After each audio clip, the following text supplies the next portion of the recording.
Hey, this is Alex Mount for Destiny. Today, I have a very special guest. Steve Shaw, creator of the Massive Iron channel. For those you don't know, I've been following him for a number of years now. We've been going back and forth for a long time. So I'm so happy to have him on the channel here today. He's going to share his knowledge and wisdom about proper strength training, bodybuilding, and pretty much giving his advice from over 30 years, I believe, of lifting experience. So let's get straight into it. How you doing today, Steve?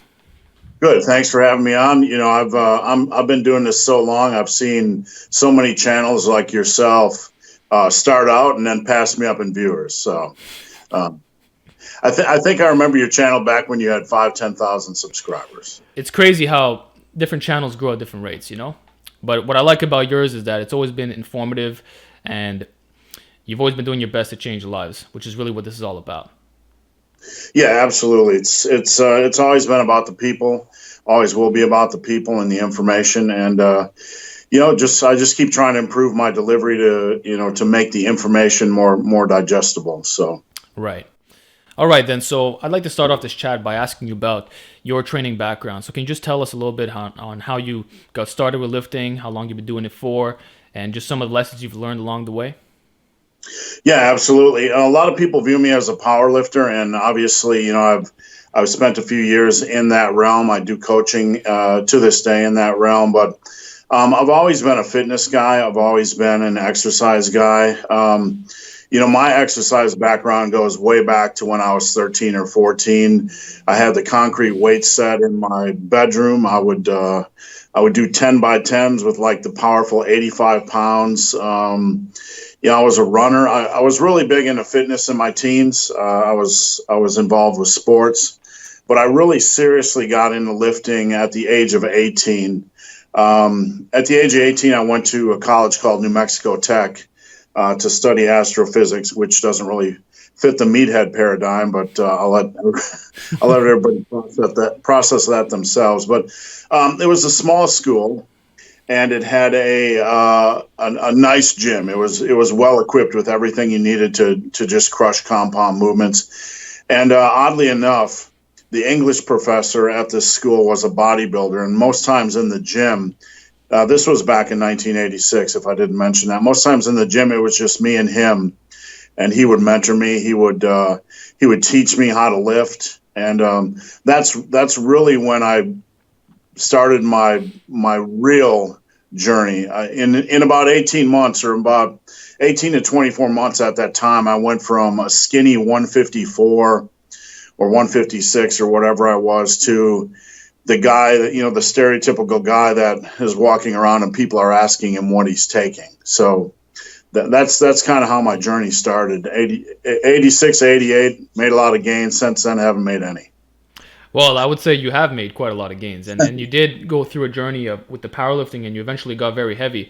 Can you tell us a little about that, and maybe your obesity story, and how you dropped down and became more health focused? And of course, tell us a bit of your top lifts.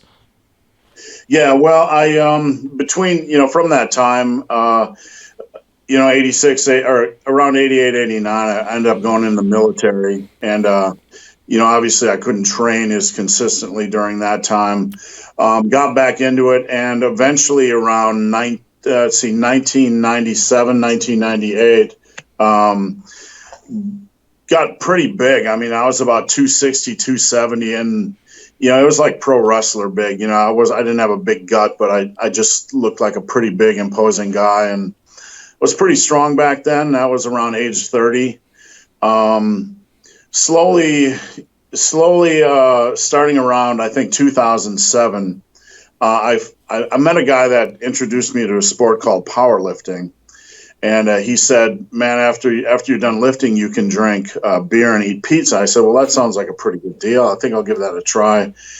Having been in the industry for a long time, when I was introduced to something new, it was very rare. And to be introduced to powerlifting and box squats and West Side and all kinds of concepts that I never heard of before, I wanted to try them because I love to try stuff in the gym.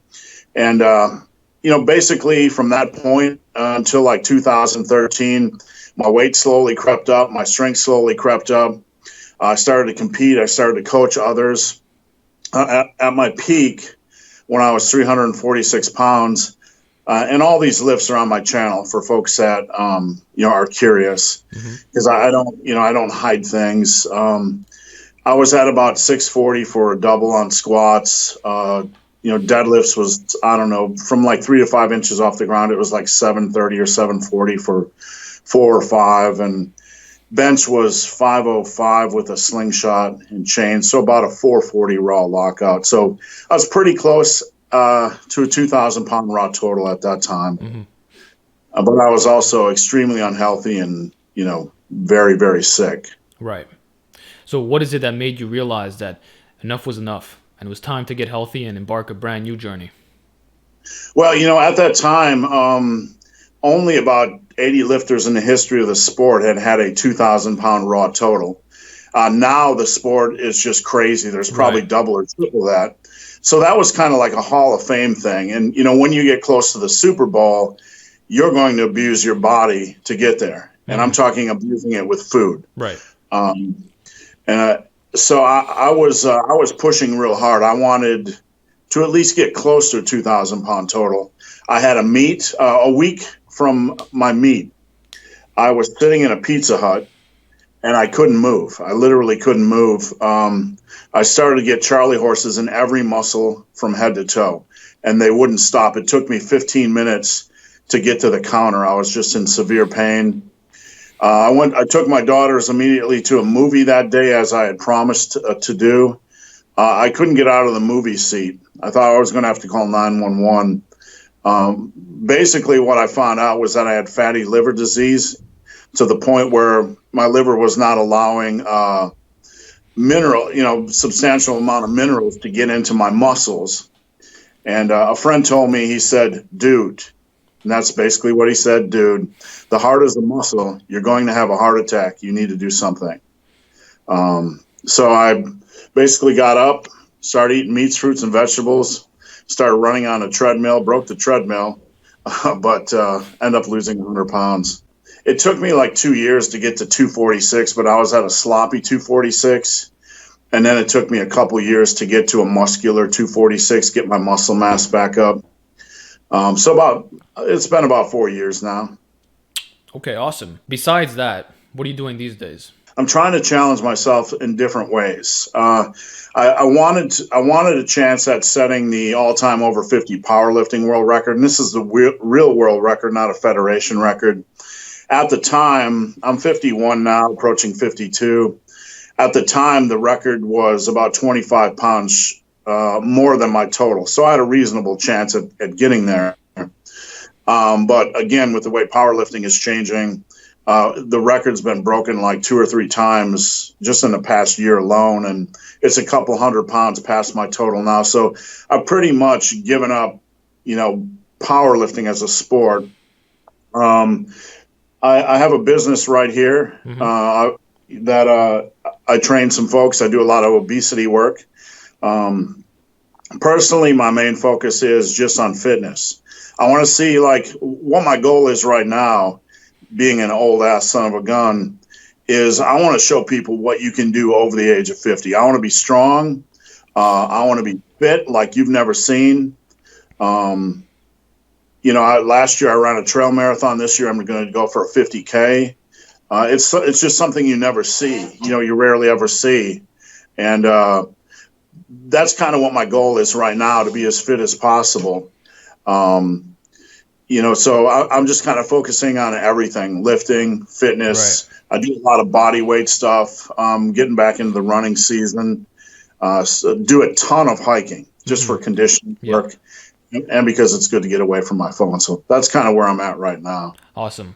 Well, I like the fact that you've experimented with many different training methods, many different styles, and you've pretty much done it all at this point. And now you're embarking a new journey, which is very fitness-based, and you're prioritizing long-term health. And I like the content that you're bringing in regards to that. And you're also leading by example, which is always a great thing. A lot of people, they just talk, but they're not doing. They're not in the trenches. They're not actually speaking from a place of experience. So I like that you are doing it differently in that sense. Thank you. I mean, that's a big thing in this industry. There's a lot of information, but not an equal amount of experience. And, experience is an amazing teacher. Right. You can know all the stuff. You can find all the stuff on the internet, But at the end of the day, training is an art form, and nutrition is an art form, and experience teaches you a lot about that art.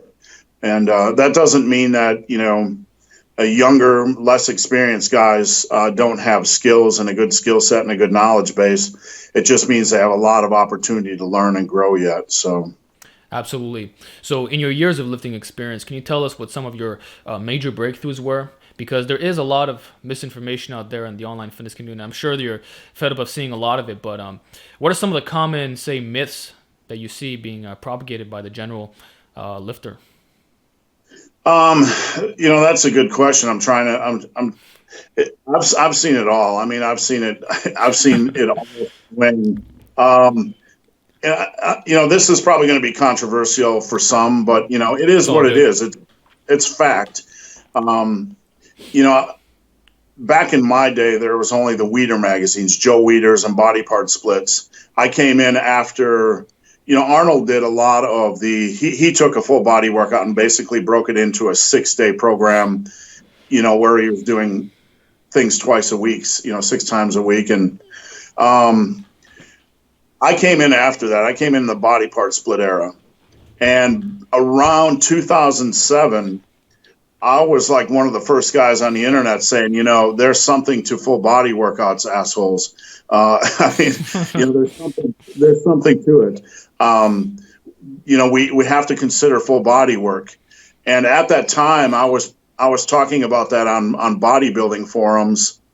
And the interesting thing was people would call for me to be banned or kicked off the forum for preaching such nonsense. Hmm. Um, and I'm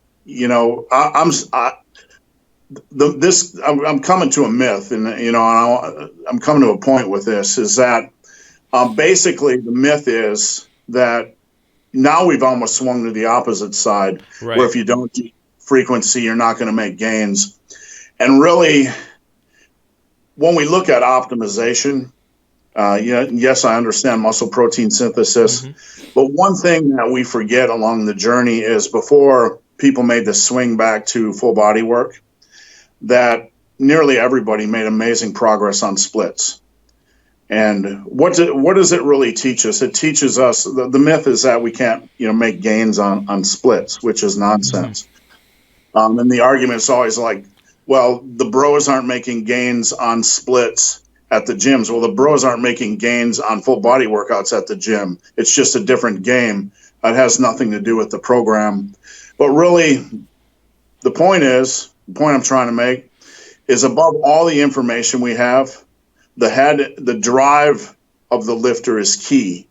The their mental strength, their mental drive, their heart, and their you can put you can put 1,000 people on the same program, but the people that are driven will find a way to wring every last drop of gains Hmm. out of any program, if that makes sense.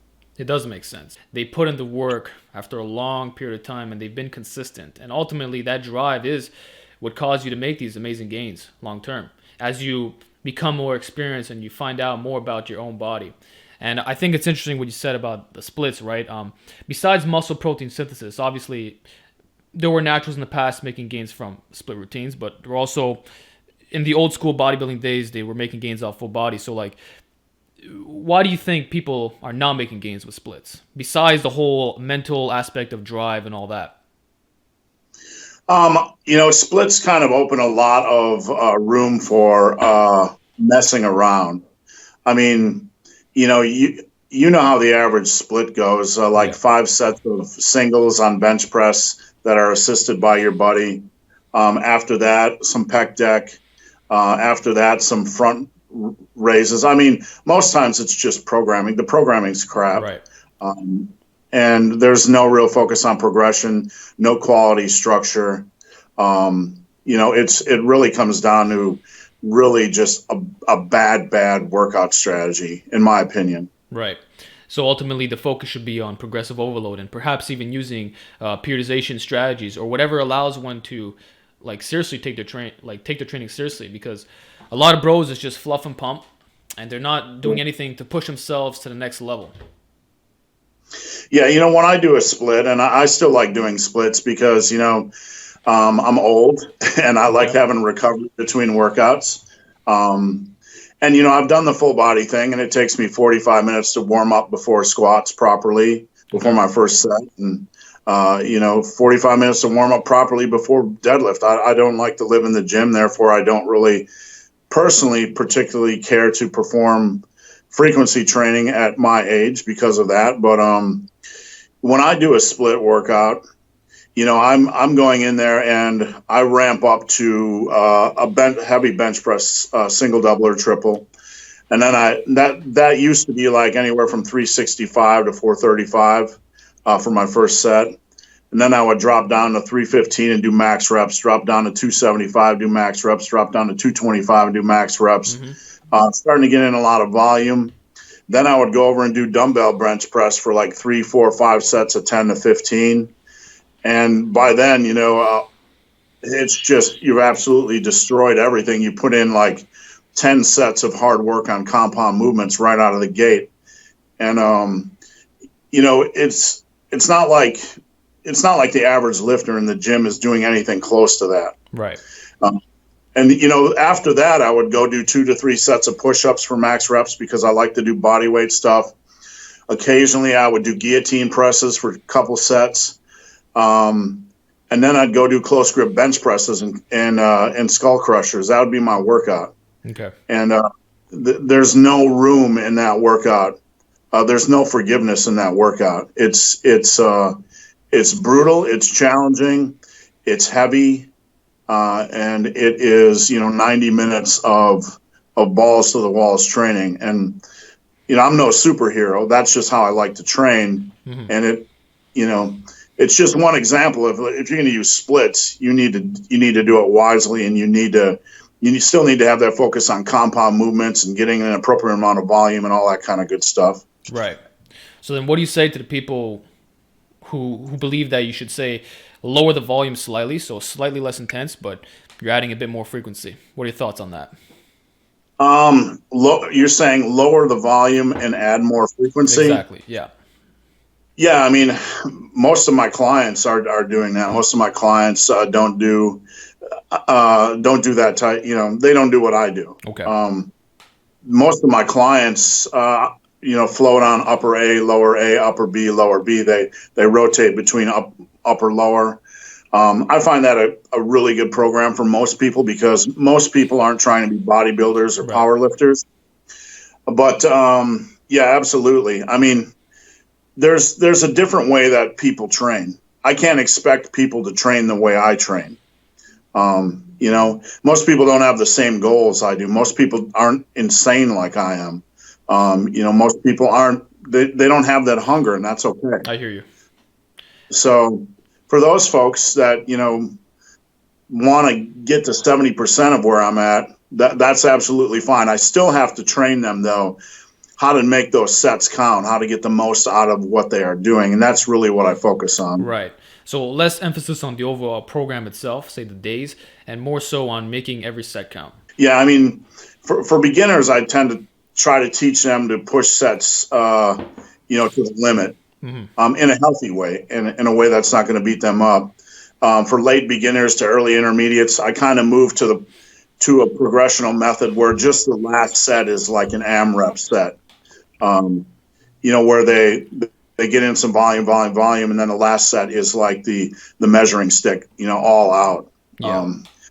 It gets challenging when you become an intermediate to try to take every set to the limit. Yeah. So how do you overcome plateaus in that case? Because your training, it seems pretty basic. You're working up to your top sets, then you're dropping the weight back down, doing some AMRAPs and all that, and it's pretty up there in the volume, right? So how do you override the biological law of accommodation? I know you mentioned you used to do West Side training in the past.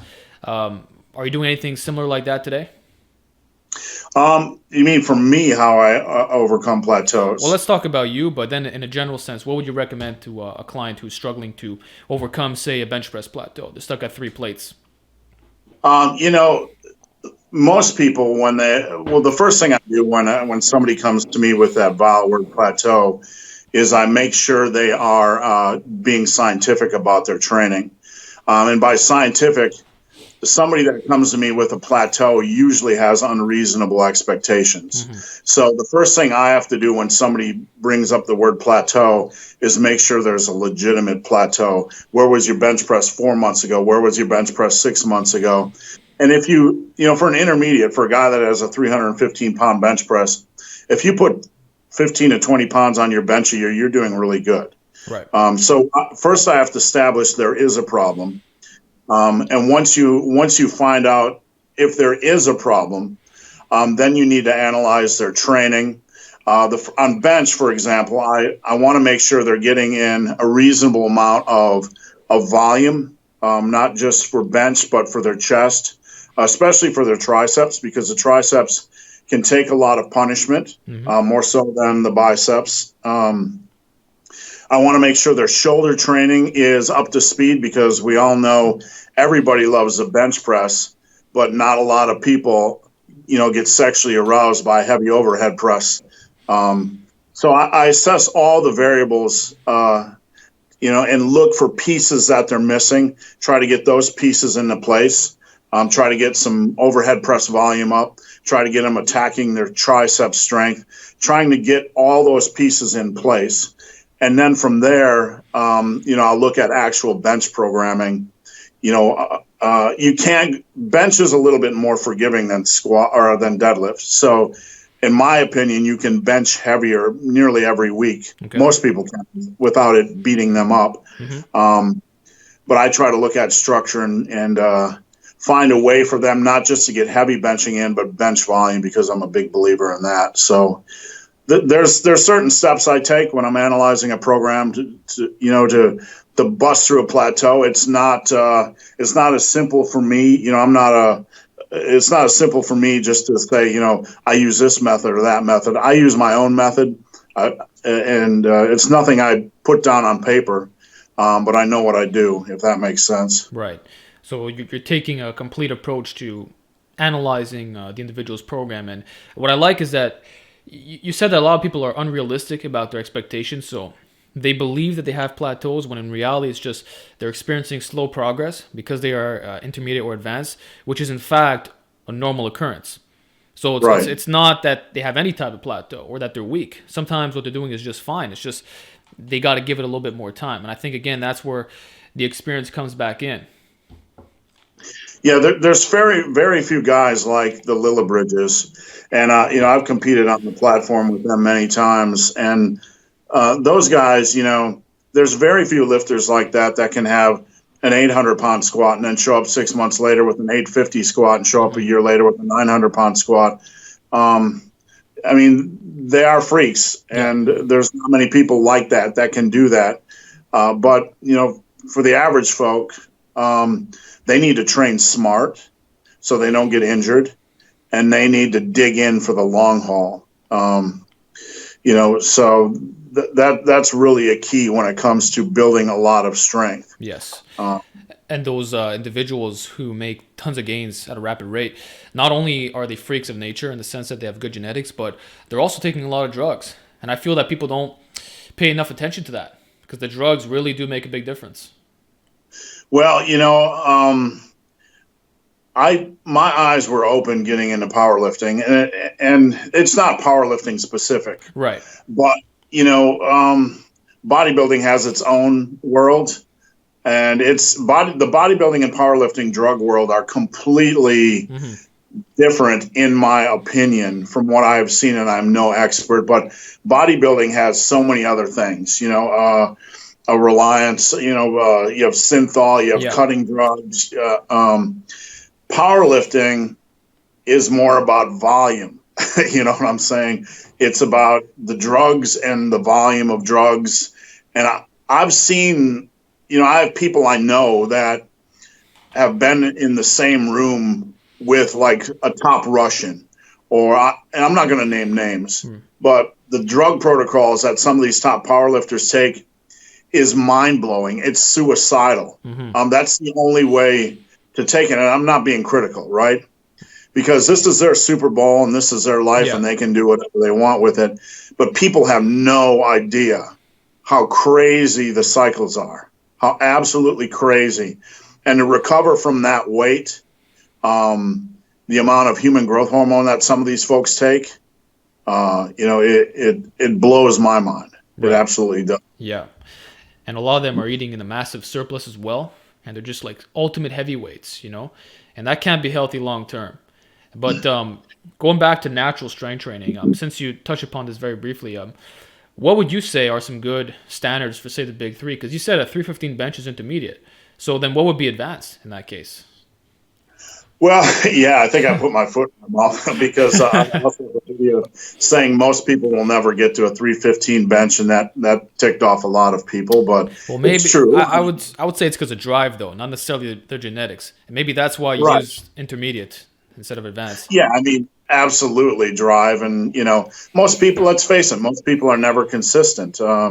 If you've been on a forum on the internet for a while, I've been involved with a lot of forums. You see guys train hard for 3 or 4 months Yeah. and then they disappear. So that's a big part of it as well. But, Right. good standards. I did refer to 315 as intermediate.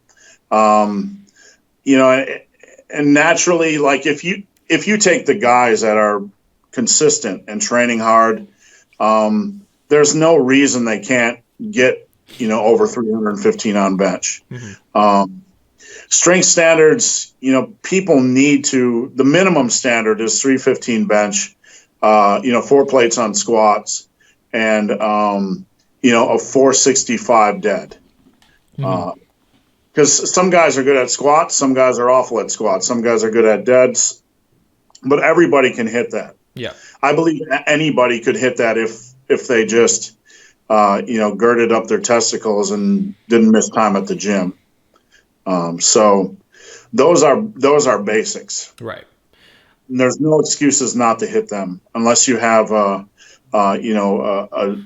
disease or a birth defect. Or a serious injury or something like that. Yeah. Right.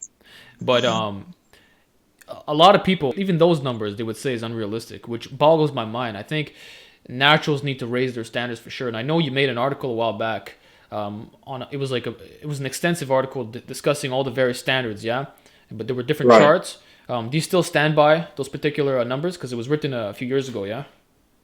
Yeah, well, at the time, what I did was I said, okay, I'm going to look at 5 powerlifting federations that I know are natural-ish. I mean, there's no, Yeah. they're about the most natural you're going to get. And I analyzed the world records or the records in these federations.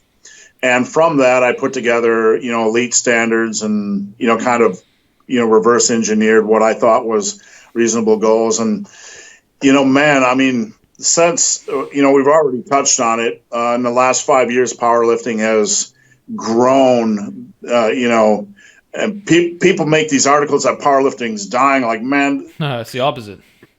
no, I mean, it's a serious sport, and it'll, the numbers now are probably different. The standards are probably higher Yes. for elite and near elite. People are doing stuff that blow my mind. That didn't blow my mind 5 years ago. So, for the average lifter, those standards, are still there. But, with powerlifting growing, you're recruiting more freaks. Exactly. You're recruiting more people from other sports. And they're recruiting a bigger pool of people that are more capable. So Yeah. it's nowhere near. The sport is nowhere near it would be if it was on the level of baseball or football or soccer. If you had 50% of the population involved in the sport, you would see some ridiculous stuff. Okay. You know what I'm saying? Yeah, yeah.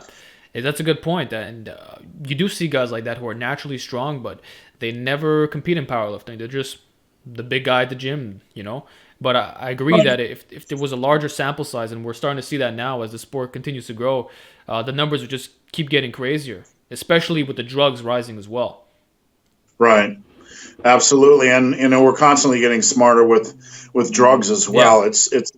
It's a two-pronged attack. We're getting smarter with training. We're getting smarter with drugs, and we have a better athlete pool. So it's a perfect storm for some big numbers. Yeah. What are your thoughts then on exercise science and some of the new research that has been emerging? Do you feel that well, this is in my view, like a lot of people, it's like a lot of mental masturbation in a sense. You know, Right. they're overly relying on the studies, and they're not factoring in their own experience in a sense. Like, do you think that it's the science that's making that big of a difference, or it's more so the fact that there's additional people getting into the sports? In my opinion, it's like in my opinion, people at that level are driven, are driven well beyond science. Science is a good. By the way, if you hear some odd noises, my dog is snoring, so It's all good. that's not my stomach growling. But people at that level obviously they're learning to train better because they're training from people that have been there. There's more information being passed around, so that's about 10 to 20% of it for me. We're learning more as a community. We're more interconnected and we have more options. And that the more options you have in training, the more ideas, the more tools, the better you can develop. The more potential you have to develop. But the progress we're seeing, science can tell a rock climber how to climb. You can tell them the best way to climb, or theoretically the best way to climb. But at the end of the day, the art will always succeed. Yeah. Because anything we do successfully as human beings stems from passion and drive. And there are so many things that occur in the gym on a daily basis that provide us with feedback. And when we are driven and we are obsessed about what we are doing, whether it's rock climbing or hiking or lifting, we're processing all this information at a rate that science cannot look at all these variables like we can, and they can provide us with roadmaps. Mm-hmm. But at the end of the day, it all comes down, to the lifter. We have more lifters in the pool. We have more artists in the pool. And I'm not discounting science, No, I hear you. but an over reliance on science. Science has a PR of 0. And I've said this before. I mean, lifting theory has a personal, record of 0. Yeah. It's never lifted anything or trained anybody. So we have to process it appropriately. Yes. I am not discounting science at all. No, I understand. I hear you. But we have to put it on the shelf with the 17,000 other studies. Understand that at this point in time, there's a good chance that any study that we're listening to might be outdated in 10 years. Yep. And that's a rational way to approach science. So Exactly. And I think that's the main problem that I have with some of these studies. Usually they have very small sample sizes, and it's typically done on noobs. Or when they claim that the lifter is experienced, the numbers to me don't really indicate that. And I know George Lehman a long time ago said, if you want to see what works, just look at the best. And although that might not be true in the sense that they are using more drugs and they have good genetics, it does say something that, experience really is key. And I can guarantee you that someone like yourself, who's been in this game for over 30 years, you know what works and what doesn't. Not just in yourself, but in observing others and actually, training other people. So I think science is great, and I'm all for it 100%. And I looked at exercise science books and nutrition science books, and to me, I'm always trying to learn more and more. But I feel that many people, especially now in the modern fitness community, they're discounting solid anecdote. Because if you look at the hierarchy of evidence, right, anecdote is listed at the bottom of that, right? But sometimes that's exactly what you need. You need that feedback to actually be in the trenches and do something great, And what kills me is that sometimes a protocol works really well, okay? But it's because it's anecdote, people aren't taking up on it, because there's no science backing it up. But the way that I see it, if something works, why wouldn't you try it? The worst that happens is it doesn't work, and then you move on to something else. Well, the thing with anecdotal evidence is we have to be willing to from a scientific and rational standpoint, say what are we missing? What can we learn from this? What can it possibly teach us? That's the rational and healthy way to look at anecdotal evidence, not to dismiss it. in the swing back to full body or frequency training, for example, when you say you're doing a split on a forum or a group, everybody's, people rush out to call you idiots, like they're monkeys, Right. Irrational monkeys. And it's a complete disservice. I have interviewed in my time, and this is just a number, and you can deal with it. You can process it how you want to. I have interviewed probably 500 top natural bodybuilders, personally interviewed them or trained with them. I've done at least 500 transformation stories of people that made huge transformations. And I've talked to figure competitors, fitness competitors, athletes. I've been in the room with, I've talked to everybody from Frank Zane to, I've trained with Donnie Thompson. I've been around everybody, right? That's how old I am. Yeah. And 99% of people that I have ever met in my life that were successful used a body part split. Did the body part split allow them to be successful? No. But what can we learn? What can we learn from that is the question. Exactly. That over time, this thing called muscle protein synthesis that we elevate, probably we're elevating it a little bit higher, placing it too high on the mantle than what it's really worth. And what are we missing? Yeah. What are we missing? It's this black and white thinking of believing that it's only about muscle protein synthesis, and logically it would make sense that if you stimulate it on a frequent basis, you'd possibly make more gains. But is that the only factor that determines your muscle gains? And if it is true that the vast majority of people that you interviewed did in fact make gains with splitting up their muscle groups in, say, a body part split session or upper lower type stuff, what does it really demonstrate? And I think that is a good point. I remember there was a study by Brad Schoenfield, right? Talking about, I remember you made a video on this called Bro Splits Are Back, something like that. Right. Can you just elaborate on that a little bit? Yeah, we're starting to see that volume is important as well. And, really over the we're talking in the natural realm, naturals have a finite physiological limit. And I equate it to the water in a cup. You can take out half of it the first year, and that's how much you have left the rest of your natural, But whether you train with a split, whether you train with a full body workout, this is all you get to drink as a natural. We're talking muscle building, right? So, over the course of 5 or 6 years, they're going to come to the same place. That's that's probably a reason why a body part split is showing in the long run with these successful lifters to be just as effective as a full body workout. In the short run, right, maybe there's a 5% benefit. In the long run, it's all going to even out. So therefore, I don't know. There are anyway. There are so many other variables to lifting other than muscle protein synthesis. We have joints. We have age. We have recovery. We have, all these things. I mean, motivation, like demotivation. If I have to go into the gym and warm up on squats for 45 minutes, I'm not going to stick to a full body workout. Mm-hmm. So many variables. Right. Okay, but most people would say at least twice a week, muscle protein synthesis. That's a pretty good bet. But when you start going past that point, you might gain a little bit more strength, and maybe from a size perspective, it won't be that significant. So what are your thoughts on like the classic splits where you have a chest day, shoulder day, arm day, leg day, back day, just a 5-day setup where it's like one time a week, I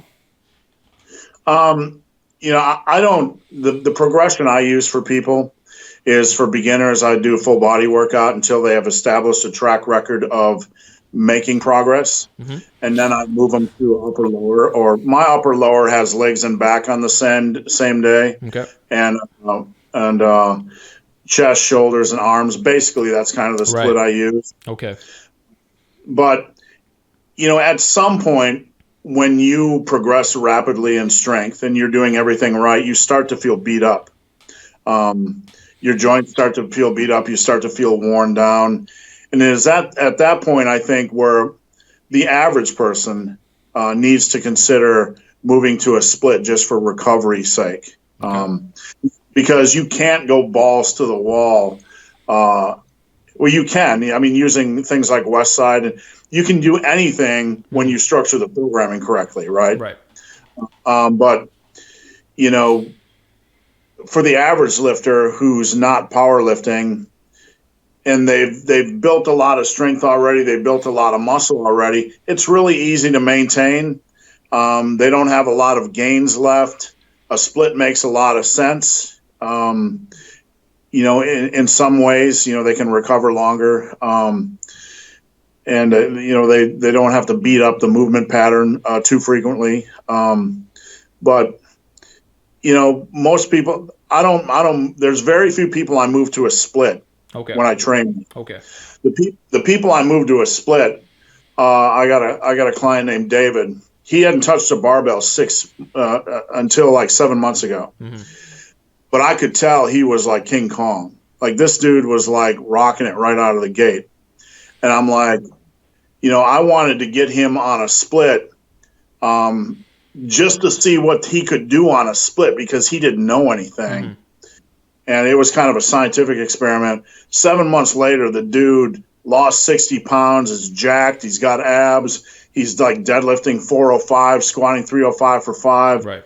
I mean, and it's a guy like him, he can pretty much train on anything and make progress. I don't know if I answered your question, but splits, there's not many people I advocate splits for. Okay, so then let's say you're a natural bodybuilder and you're really trying to optimize your gains here. What would you say is ideal if you're not going to recommend a split? Or would you in that case if you have lagging body parts? Well, yeah, I mean, the progression for bodybuilding really is build your base. Mm-hmm. And when people say, I think I have such and such as a lagging body part. You don't have a lagging body part until you train for like 4 or 5 years, right? Yeah. Like your whole body's weak in most cases. I see a lot of novices talking about that, They got a 13-inch arm and they're like, my arms are lagging. But it's like, no, not only are your arms small, so are your legs, so is your back. So you got to build your base as a whole. So I see what you're saying in regards to that. But provided that the person does have a legitimate weakness, would you say splits could be beneficial in that regard? Potentially, yes. I mean, really at that point, it's worth trying a specialization program and trying something really utterly completely different right. From what they've done. In most cases, people aren't using enough volume, so I want to find a way to work in weekly volume. Mm-hmm. And a lot of times, a body part split makes more sense for that. In regards to weekly volume, how do you have like a set number that you like to do? Like I know Louis Simmons, he bases it off reverse hypers. You got to do 40,000 pounds of work. Dynamic effort, your 12 sets of 2, right? And that adds up. And depending on your experience level, the volume varies. So do you have any like set guidelines, say weekly volume on chest, for example? And do you try to increase that over a long period of time? Or is it more so just, like you said before, getting the most out of each session and ensuring that it's high within that itself? Mine is more practical because I'm going to give you a story. And it's a good example. And it's of a fellow YouTuber by the name of Alan Roberts. Okay. Every Damn Day Fitness. And Alan's a good friend of mine. We used to train together. He used to come into town and train with me. And he made a video. I trained with Steve Shaw and nearly died or something like that. But this topic pertains to the average person, and volume. He came in to do a leg day, and after squats, we're going to do leg extensions, box jumps, 100 body weight lunges. We're doing all this stuff, right? Mm-hmm. And he was like dead. He tapped out after like the first set of the second exercise or whatever it was. I don't really recall. And this isn't about Alan. I mean, Alan's a beast now. I mean, Alan does stuff like I've never been more impressed with what one man has accomplished in a year to turn his life around. He lost weight. Yeah. He's in incredible physical condition, and he is a man that I look up to because he walks the walk. But not many people can do what he did. So the average person is right where he was, volume-wise, right? they can't handle volume. They're not used to.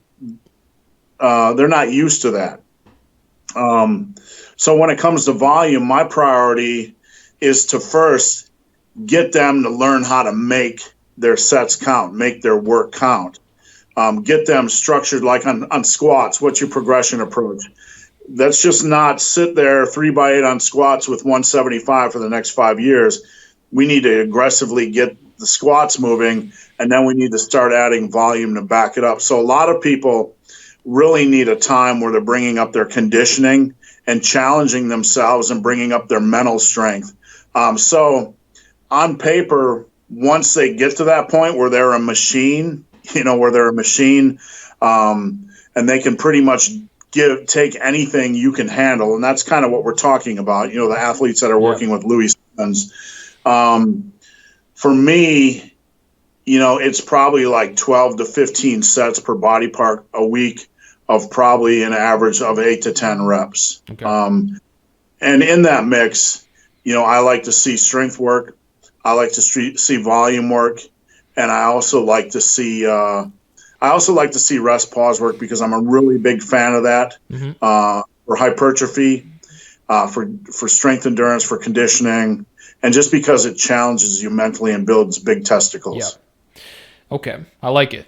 So then what would your response be to people who say mixing all these different rep ranges and intensities is not really the best thing? Like there are many who advise linear periodization or blocks. Then you got guys like me who say do concurrent, where you got your volume day, intensity day. And it seems to, like from what I'm understanding, you're combining it into one session, yeah? And you told me before that for the bench, it's one of those lifts where you can go heavy on a weekly basis for the most part. The honest truth is I don't train elite athletes. I don't train a lot of advanced athletes. That's, a lot of these discussions, really come down to training late, intermediate, and advanced lifters. This is their game. And, quite honestly, it's not a game I particularly enjoy because, my information and who I aim to help is to get the average person just from point zero to where they want to go. Now, when it comes to advanced and late intermediate lifters, there's a lot of conflicting opinions, of what works. Yeah. And personally, I am not sold on any one way because I've been around the guys. I've trained with Donnie Thompson at his gym. I'm also good friends with like Jonathan Bird, who's worked, with some of the strongest people in the world. I've been on the platform with the Lillibridges. I know how they train. I've talked with Pete Rubish. I've been on the platform with Pete Rubish. All these guys that people see, I've been around them. And the only thing I see, and I'm not discounting any one training method, is that every one of these guys trains differently. Right. So, really, that tells me that there's a lot of ways to get to the top, but it's very highly individual. That's true. So I guess that's why you're focusing more on the, not only intermediates, but the general population. Because when we're talking about these elite athletes, like you said, there's a lot of variance in their training. Kind of change the game for the average person. Although I will say there are some principles that I would argue are practically universal, Right. I would definitely agree. But, the problem is, like, when we are looking at freaks can pretty much make progress on anything as long as they're healthy. I would argue. Yeah. And that's one point we have to consider. But on the other hand, you take the Lillibridges, who have a very unique style of training. Nobody really else trains like the Lillibridges. And you could say, well, the Lillibridges, if you put them on this program, they'd be stronger. That's potentially true. Just because somebody is strong doesn't mean they're using the best program or the best methods for them. So to your point, there are some things that on paper are definitely proven to be better.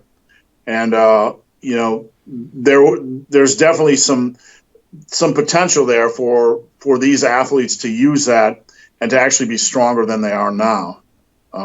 Yeah, there are some programs that I think are better for the general population. It just makes more sense. Like, I know for example, when you talk about deadlifts, right? It is a hard exercise to do, and it taxes the recovery quite a bit, which is why I believe you recommend to do deadlifts and block pulls, right? And you've always said that it's like 99% of you guys are not like that super mega elite. You're not even competitive powerlifters in many cases. You're just an average guy trying to get stronger. And the grand scheme of things, it's not going to make a huge difference if you're doing a few block pulls here and there with extra volume compared to pulling off the ground a little bit more, you know? So I think that's where it changes a little bit when we're talking about the general population versus like the mega elite in a sense. Yeah, and my philosophy is get everything in the human body as strong as possible from head to toe. Rack pulls, when it comes to deadlift, for example, I'm a big believer that anybody that's serious about the deadlift should use conventional and sumo at the same time for 1 year, because I believe they will learn a lot, and I believe their deadlift will go up. Right. Regardless of, I also believe like when I first started deadlifting in 2007. I never deadlifted before because bodybuilding magazines didn't elevate that movement, and until that point, I was just straight backward guy, and I got my deadlift to about 545. And I noticed I tried doing these things called rack pulls, right? Because I was very interested in a concept that the old school, like Paul Anderson, would use. Yeah. By starting with a heavy weight, up top and trying to slowly go down. And as I started implementing this principle, I noticed my rack pulls sucked. So I looked in the mirror and said, hey, big, hairy, ugly dude, you do not like to be weak. Get them strong. And all the debates on the internet about this, that, and the other thing, and rack pulls are useless. I did not like my rack pull from below the knee was weaker than my deadlift for whatever reason. And I learned to get that strong. It taught me a lot about the deadlift.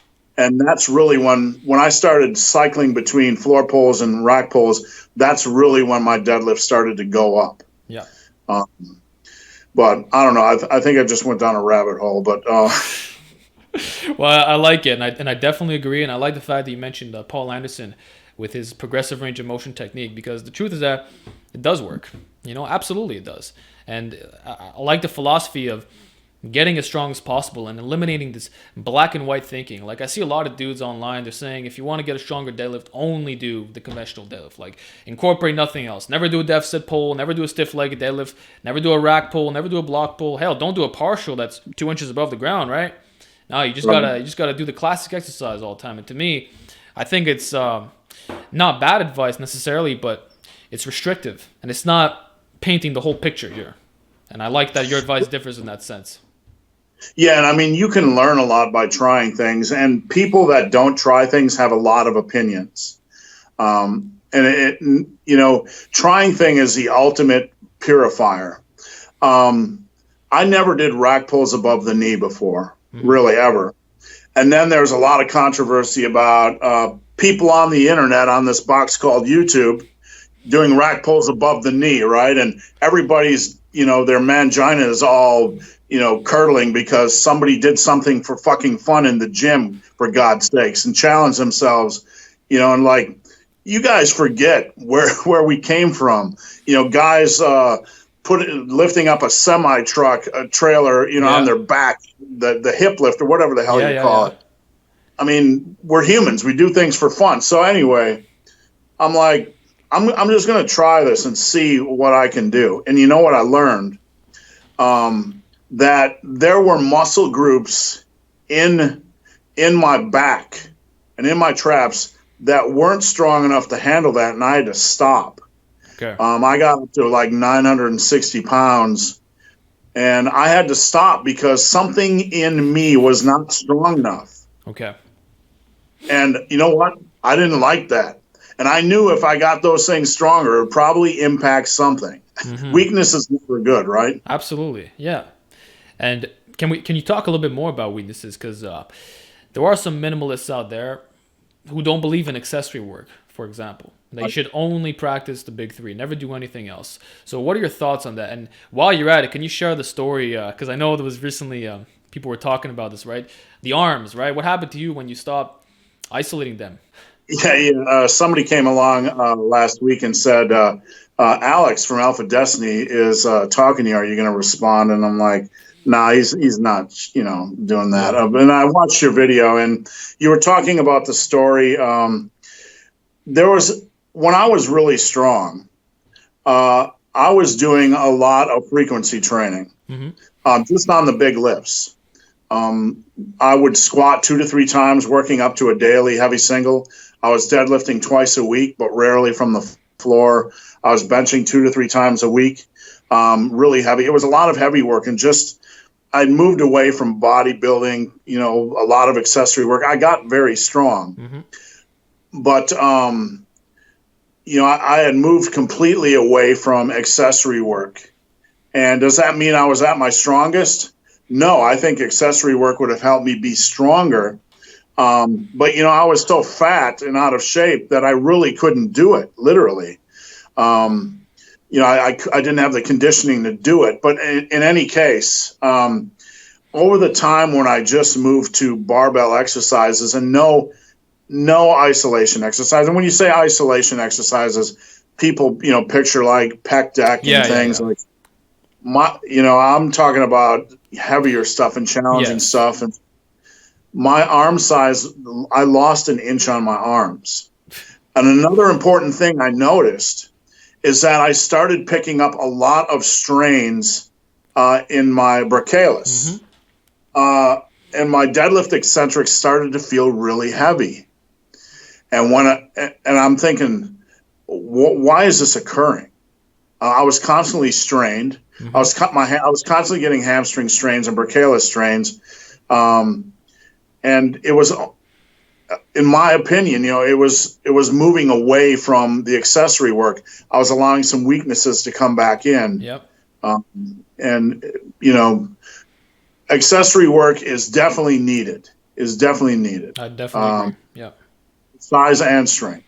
Absolutely. I hear these people, they're saying just do close grip bench press, never do an extension, never do a push down, don't even do dumbbell presses, just hit that one exercise. And I strongly believe that it's misinformation. It's not optimal advice, and it never will be. And going back to the bodybuilders that you interviewed, how many of them never isolated their arms? Like, it's beyond me that people are saying you should not do curls, you should not do any form of extensions. Like, I get the part of the elbow strain and all that, and perhaps you don't have to go like stupid heavy, but at least do some type of accessories, and I just don't understand this minimalist thinking that's so prevalent nowadays in the fitness community. And like you said, you got stronger at these compound movements, but your arms lost an inch, and that's significant if you ask me, because if the compounds were the end all be all, wouldn't you have at least maintained or gained a little bit? So why didn't it happen, Well, people, one thing about me is I'm scientific about everything I do. I take measurements. I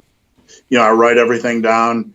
So I know I know after 27 years of lifting when I've lost an inch of my arms. Right. But like lifting is a lot like drawing or painting. The compound movements are the sketch, are the frame, and then they're 80% of where the thing is going to go, right? But the other stuff brings structure, it brings life, it brings a more well-rounded picture. And, it's kind of an odd way to put things, but it's actually very true. Compounds are very important. They're the foundation of everything I do, but there is no smart reason not to make everything strong in every way possible. There's also, reasons not to do the same compound movements over and over again once you get strong, like overuse injuries. Yep.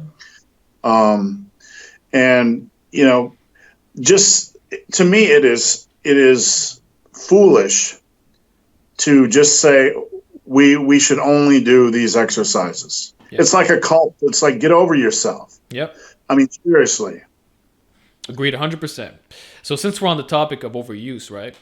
Well, I know for the bench press, you use a slingshot, but is it exclusive? Like, because whenever I see you pressing, it's always with a slingshot, yeah? Even when you do your dumbbell stuff. So, can you explain why you make use of it so frequently? And would you recommend it to not only older guys, but younger individuals as well who want to preserve their longevity? I mean, longevity is an aspect of it. I mean, one thing I've learned is that, when I meet a lot of lifters over the age of 40, and 90% of them talk about their shoulders. Mm-hmm. That's reality. And, but the other reality is 90% of them bench like crap over the course of their life, flat bench, arm flares, really no idea of what good bench form was. Yeah. Because they aren't fools and they aren't idiots. There's just wasn't a lot of information back in the day on, quality information on how to do it. So, for longevity, things like the slingshot, I benched 20, 22 years with crap form with no understanding of form, and I don't want bad shoulders. But I picked up the slingshot on a whim, and everybody warned me it's going to weaken your bench, it's going to weaken this, it's going to weaken that. And my bench just went. I use it exclusively. Mm-hmm.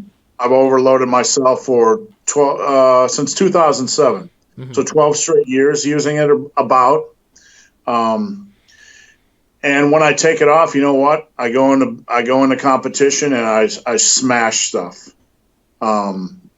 Because I've been training overload for 10 straight years. Honestly, when I take it off, everything feels lighter. That's crazy. And it's the same reason I like to use a buffalo bar or a bowed bar on squats, because that little curve pushes you forward a little bit. Mm-hmm. And when you take it off and go into competition, it feels lighter. Yeah. Because you're more upright. Mm-hmm. But yeah, I don't know. I mean, I love the slingshot as a tool. And I also love the slingshot as a longevity tool. I think the average lifter who wants to lift for a long period of time, can get a lot of benefit out of it. And, the idea that you're not going to build a chest because you're cheating, I mean, that's just it's a juvenile assessment. Absolutely.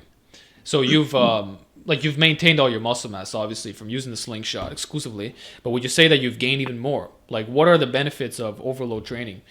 I know you said when you take it off, obviously it feels lighter, but did you notice that maybe your triceps got bigger from using the slingshot? Because you are dealing with heavier loads here. Because I know, I think your comp bench is 385, right? And then with a slingshot, you did a 435 or 445, something like that? Yeah, when I was at my peak a couple of years ago, I hit like a 435 double with a slingshot, like an old slingshot. Okay. And touch and go or pause? Anybody that's seen my bench knows it takes 17 seconds to get to my chest. So, everything I do is kind of, I don't know, pause. It's like a time warp. So I don't know what you call it, but touch and go. Yeah, it wasn't pause. It was just a gym lift. So, okay. Where were we at though? I was asking about overload training and what you noticed from doing that. Like, besides the fact that when you go raw, it just feels super light. I do more volume now that I have the slingshot. And my triceps are definitely stronger. I'm overloading constantly at lockout, overloading. I can get more off my chest, and therefore I'm working more on my triceps. And that's just an unscientific analysis, but my triceps are just monsters. Mm-hmm. And some of that's genetic, but I think I can do more work with a slingshot. Mm-hmm. And I can do better work with a slingshot and healthier work with a slingshot. It keeps me healthier. Mm-hmm. It keeps me stronger. I just can't say enough about the device. So, okay, so sorry, go on. I don't see any sides to its use. Okay, so let's say you go back 20 years and you're not injured at all, right? And maybe you're similar size and strength to what you are right now. Would you start using the slingshot right then and there? Oh yeah, I mean, after 18 months in the gym, I was like at 275 by 4. I remember, because it felt damn good. Yeah, I mean, it just did, and I would have started using it then, because as long as I can remember, you reach that point after like 2 years of hard training where your body starts to get beat up and you're throwing out your back and your elbows are starting to feel crappy. I would have used it, absolutely. Okay. We were talking about fluff and pump before, like a lot of guys are doing pec deck and all that, but for the tries, what are some exercises that you like to incorporate which really put that meat on and strength for the bench?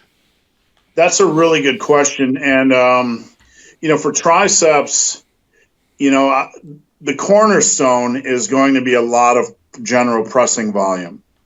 And that's not going to be a cure-all for everybody. Some people just have crappy triceps, aesthetics or size. I like the cornerstone is a lot of, horizontal and vertical pressing for volume. After that, for me, I've always liked to do a lot of close grip bench work. When my regular bench work was done, when my dumbbell bench work was done, I'd always do like 3 to 5 sets of 10 to 15 on close grips.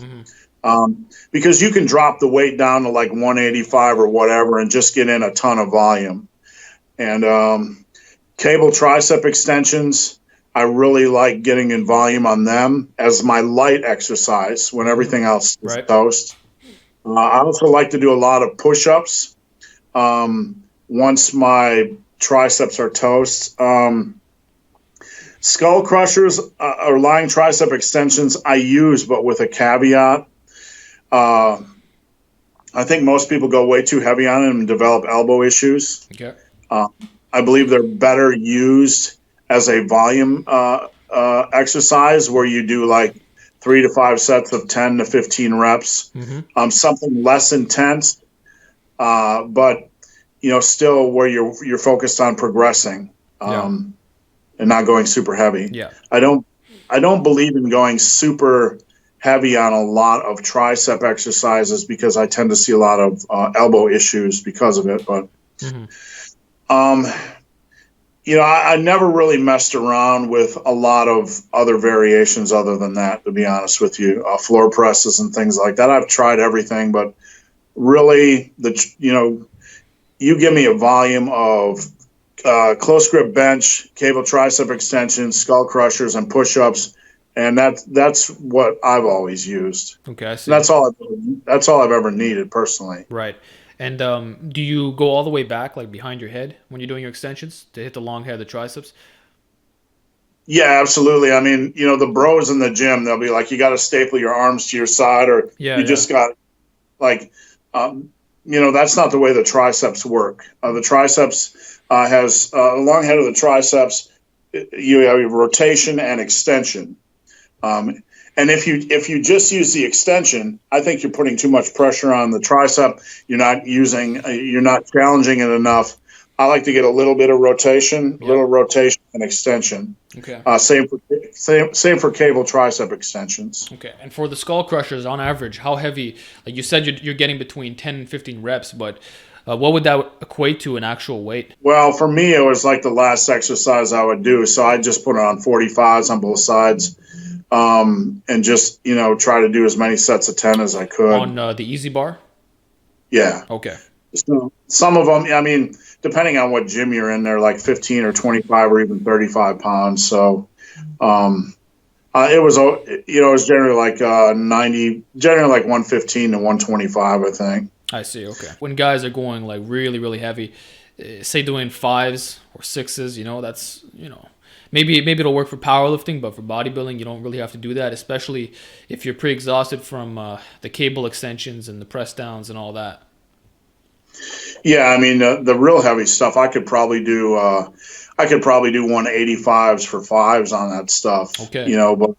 But that's relative intensity. That's intensity relative to your 1 rep max, and no way I'm ever doing that. Okay. So then I'll ask you one more. Well, actually, before I ask you this, what are your thoughts on pin presses? Do you ever incorporate those? I've tried them, and I think they can have value for some lifters, but here's the issue. Like, you have to be really smart about pin presses, because when you are starting at the bottom, when you bench and lower the bar down, it's naturally in the groove it's going to be at, naturally. But when a pin press, it could be a little bit off. Yep. You can have Yep. a little bit of elbow rotation, and it has the potential to put extra stress on the shoulders. It has the potential. That doesn't make it a bad exercise. It just means you have to be smarter when you do them and listen to your body more. I certainly don't believe if you do them, you're going to blow up your shoulders. I just know that when I do them, I have to be more aware about my starting position, more intelligent. It's a challenging movement. It's completely different than the bench press. And physiologically, I've never done a lot of them.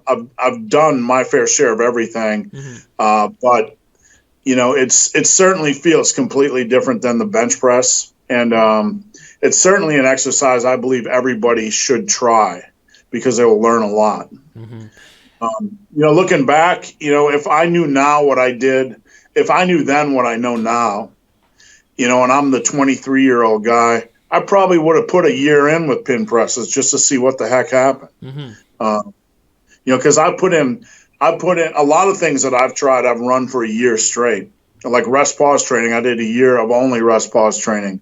I did a year of sumo and conventional at the same time, just to dig in and see what happens. I would be curious, what would happen to your bench press if you incorporated a lot of pin pressing in. Well, based off my experience, it's done wonders, honestly. It helped a lot with my strength off the bottom because it's a true dead stop, and even the lockout strength. And it just teaches you to be brutally strong in a difficult position. So for me, it's been great. But yeah, I agree. Guys should experiment, see what works for them, But in your case, did you do it off the chest, or was it more of a partial type pin press?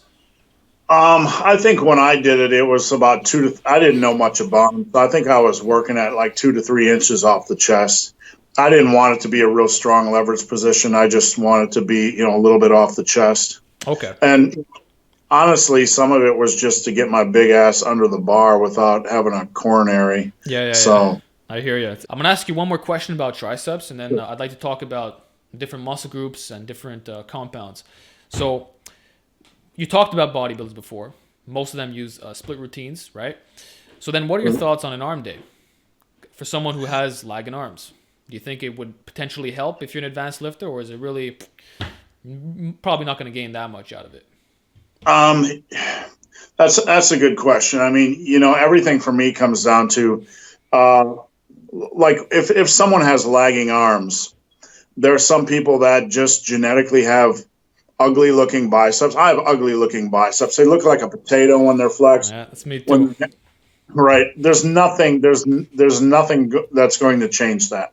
I know guys that are stronger than me on the bench press that have awful triceps, small. There's nothing that's going to change that because they've been lifting for 20 years. But for the guy that has the 15-inch arms or the 15.5-inch arms that has the potential to add at least an inch and a half left naturally, I think an arm day could be of benefit, but it has to be done correctly. It has to be structured into the program correctly because you do not want an arm day to prevent you from being able to bench press properly, or you don't want your biceps to be sporked when you're barbell rowing or deadlifting. Honestly, most guys aren't training their exercise. They don't have the best exercise selection, and they're not pushing their triceps or biceps properly enough to even that they should be doing an arm day. They just need to up their game to begin with, in my opinion. Okay. But if they are, things like specialization programs are certainly, if you have a good barbell row and you have a good deadlift and you want to build up your arm strength, there's no reason not to do an 8-week, arm specialization program and give it a try. I love stuff like that. I love guys challenging themselves in interesting ways to see what can happen. I think the arms could respond to a lot of volume in a short period of time. It just has to be done wisely so you don't get yourself hurt. Okay. And you talked about triceps. You don't have to go stupid heavy on the extensions, but what about the curls? A lot of people believe in cheat curls, or many say that you should take your standard barbell curl to 135 for reps. What are your thoughts? Is it more so about proper form and getting that pump in, and of course inducing progressive overload? But like, how heavy should one go for biceps, since it's obviously a lot weaker than your tris? It's a good question. I mean, when I am training biceps, I have kind of a progression in a set where I go strict, loose, and cheat. One of the things I've found over the years on biceps, when you're doing a curl, when you rotate at the end just a little bit, like if you were doing a cable curl and you got it up here, if you rotate at the end, you can really get a good contraction. Now, is a contraction like that needed to build muscle? I don't know. It just feels good. It feels more natural. Yeah. So there's, cheating is sometimes that's established that cheating is a generic word. Cheating can mean a lot of things to a lot of people. It can be an explosive lift. Because some bodybuilders fear explosive lifts, like somehow the generation of power is going to prevent you from building muscle mass. It's quite the opposite. Mm-hmm. So done correctly, I have no problem with a cheat curl. All things considered, when I'm doing a set of dumbbells, I like to start off strict, and as they get fatigued, maybe put a little English in the last couple of reps. Because that's grow time. The last few reps of the set are grow time, and if you can really work those hard and then maybe push a couple cheat reps at the end, then go for it. But I don't know if all I ever did was cheat reps on curls, I'm pretty sure my arms would be the same size. Okay. I mean, I'm pretty sure they would be. Okay. Yeah, I don't think strictness is the holy grail as far as curls necessarily. But I'm not talking about wild. Yeah, no, not the underhand power cleans, basically. Like just a little bit of cheating here and there, and more specifically towards the end, to get some extra reps in. Yeah, a little bit of English. Now, as far as barbell strength or as far as curl strength, I think once dumbbell curls. The standard, I mean, if you can't get to a 50-pound dumbbell curl, something's wrong. For 10 reps? But, well, yeah, I mean, you should be able to. I mean, but, 60s, 70s, 80s, in that range, you don't see a lot of guys doing that stuff. Hammer curls, I've gotten mine up pretty strong, but, everybody should at least aim for 50s, I would think. I don't know. I did a lot more curling when I was younger. I don't do a lot now, but shoot, man, I don't even pay attention to what other people curl. All good. But what about the barbell curl though? Now, a lot of people say it's like the holy grail of bicep mass builders, and that you should be doing 135 for reps. Is there truth to that, or? Yeah, well, I think everybody could be able to get to 135. I don't think that's like. Yeah. I think it's at least within shouting distance of that. I don't consider that Herculean, but shoot, man, they just don't feel good for me. I've never liked the way barbell curls have felt. Okay. I've always preferred dumbbell curls, to be honest with you, and when I do any type of straight or any type of barbell curl, it's usually with an easy, bar. Understood. Okay. So, all right. That's just being honest. I hate barbell curls. All good. So, but I respect the people that can curl a lot, man. I see guys doing like 185 and stuff. I'm like, I respect that. But it's impressive for sure. That's why there's even strict curl competitions, and there's a lot of crazy records on that. And if you look at the competitors, they all got massive biceps for the most part. So there's a place for it. But anyway, I think that's enough about arms. I think we covered it quite nicely. I'd like to ask about the back now. So what is your general philosophy on building it up naturally? Is it more so, like, I know, again, it goes back to getting as strong as humanly possible, but what would be like the bread and butter of back training? Well, when we look at the upper body, we have different movement patterns. We have a vertical press and a vertical pull. We have a horizontal press and a horizontal pull. For back, we want to get in our vertical pulls, like our pull downs, our lat pull downs, our pull ups. For row, I don't believe in having those equal. I believe there's a lot more. I like to generally have 2 times as many rows, horizontal rows as I do vertical rows. That's just, I think you're stronger in that. And I think it does more for the back. The back is a muscle group that can take a lot of punishment, and everybody should be punishing it. It can take a lot. You have to have your deadlifts, you have to have your rows, you have to have your pull downs. But more than that, more than almost any other muscle group, people baby the back. Yeah. Meaning it can do a lot more than they're doing. 100%. And when I was at my peak strength, bodybuilder strength in 1997, I was doing 120s for 10s on dumbbell rows, and I thought I was Jesus, right? And then fast forward like 10 years later, I'm doing 270 for 10. Yeah. 270. And, it's like they're straight off the ground. It's a little bit of English, whatever, but as strong as heck. People can do a lot more on rows, a lot more on back work than they think. So I think that's really the key to really increase your standards on back work. I like back work can take its toll on your lower back once it gets really heavy. Yeah. Cumulatively, when you're doing a lot of dumbbell rows and barbell rows and deadlifts and stiff leg deadlifts, Romanian deadlifts, it'll beat up your lower back. I like rotating between a barbell and a dumbbell row each and every week. I like doing a lot of volume for seated cable rows, lat pull downs. When I do barbell rows, I hate 5x5s. I'm sorry, I just hate them. I like 5x5 in general, or just for rows? I think you mean just for rows. Okay. Not that anybody else can get anything out of them. I personally don't like it. I like going for like 10 rep sets. Okay.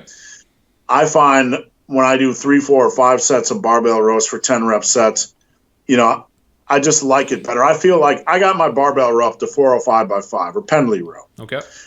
So it's not like I didn't try it. Yeah.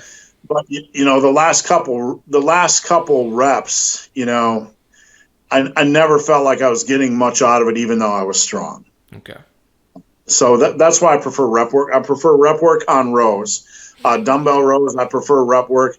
I do some really silly things on dumbbell rows, like I've done the Ronnie Coleman dumbbell, which is signed by Ronnie at the Power Station Gym in Ohio, near here. It's 200 pounds. I've done that for like 40 reps or something. I love doing rep work on dumbbell rows. I just love it. It's like one of the ultimate challenges for me. I love doing volume work on back work. I just do. Something about it that is just completely erotic for me. So. Yeah. And you're doing it with heavy weights too. That's a distinction right there. Because a lot of guys, if they're going to do volume on dumbbells, they're going to grab like 50 pounds, like half the stack, And whereas you're going like really heavy and you're pushing it to the limit while using a little bit of body English, kind of like that Matt Kroc style in a sense. Right. Yeah. Volume work all the way. I will say this, the biggest mistake I've ever made on back training was not taking pull-ups seriously. Okay. When I was young, I would be doing some weighted pull-ups, but, I stopped doing them just because of whatever. You get in rhythms and patterns in your training. And lat pull down was easier, and I was young, so I wish right now that I could just go and knock out 50 pull-ups like nothing. I wish I could do that. So would you say that pull-ups are better than lat pull-downs, or just do both and don't worry about it? If you can't do pull-ups, lat pull-downs are absolutely better. But there's a lot of good back exercises. If you can't do pull-ups, lat pull-downs are a funny exercise. Like, you can get to like your top weight pretty easily, like 135 by 4 sets of 20, and that becomes extremely difficult to progress. Yeah. Extremely difficult. So I find them valuable, but of limited value. if that makes sense. Okay, I guess. And in regards to the seated cable rows, what benefit do you see in those? Because for me, it would be mainly an injury prevention perspective. Because if you're doing a lot of barbell rows and deadlifts, your lower back might be fried, and in this way, it allows you to get more volume in without taxing your recovery in a negative way. Yeah, that's one really good benefit about it because you can really get seated in the legs and in the torso, and you can get a brace position. It's one of the few cable exercises that really feels like a compound Yep, movement. You know, absolutely. you feel really good doing them. You can get a great contraction. You can use a lot of weight. Um, and I like to go to the top weight on the stack and sometimes just, do 5 to 8 sloppy reps. You can do some fun things with seated cable rows, like you can run the rack and Yeah. just go barbarian and just, go up and down by 5 reps and do some really challenging finishers. It's just a really interesting addition to a back routine. Okay.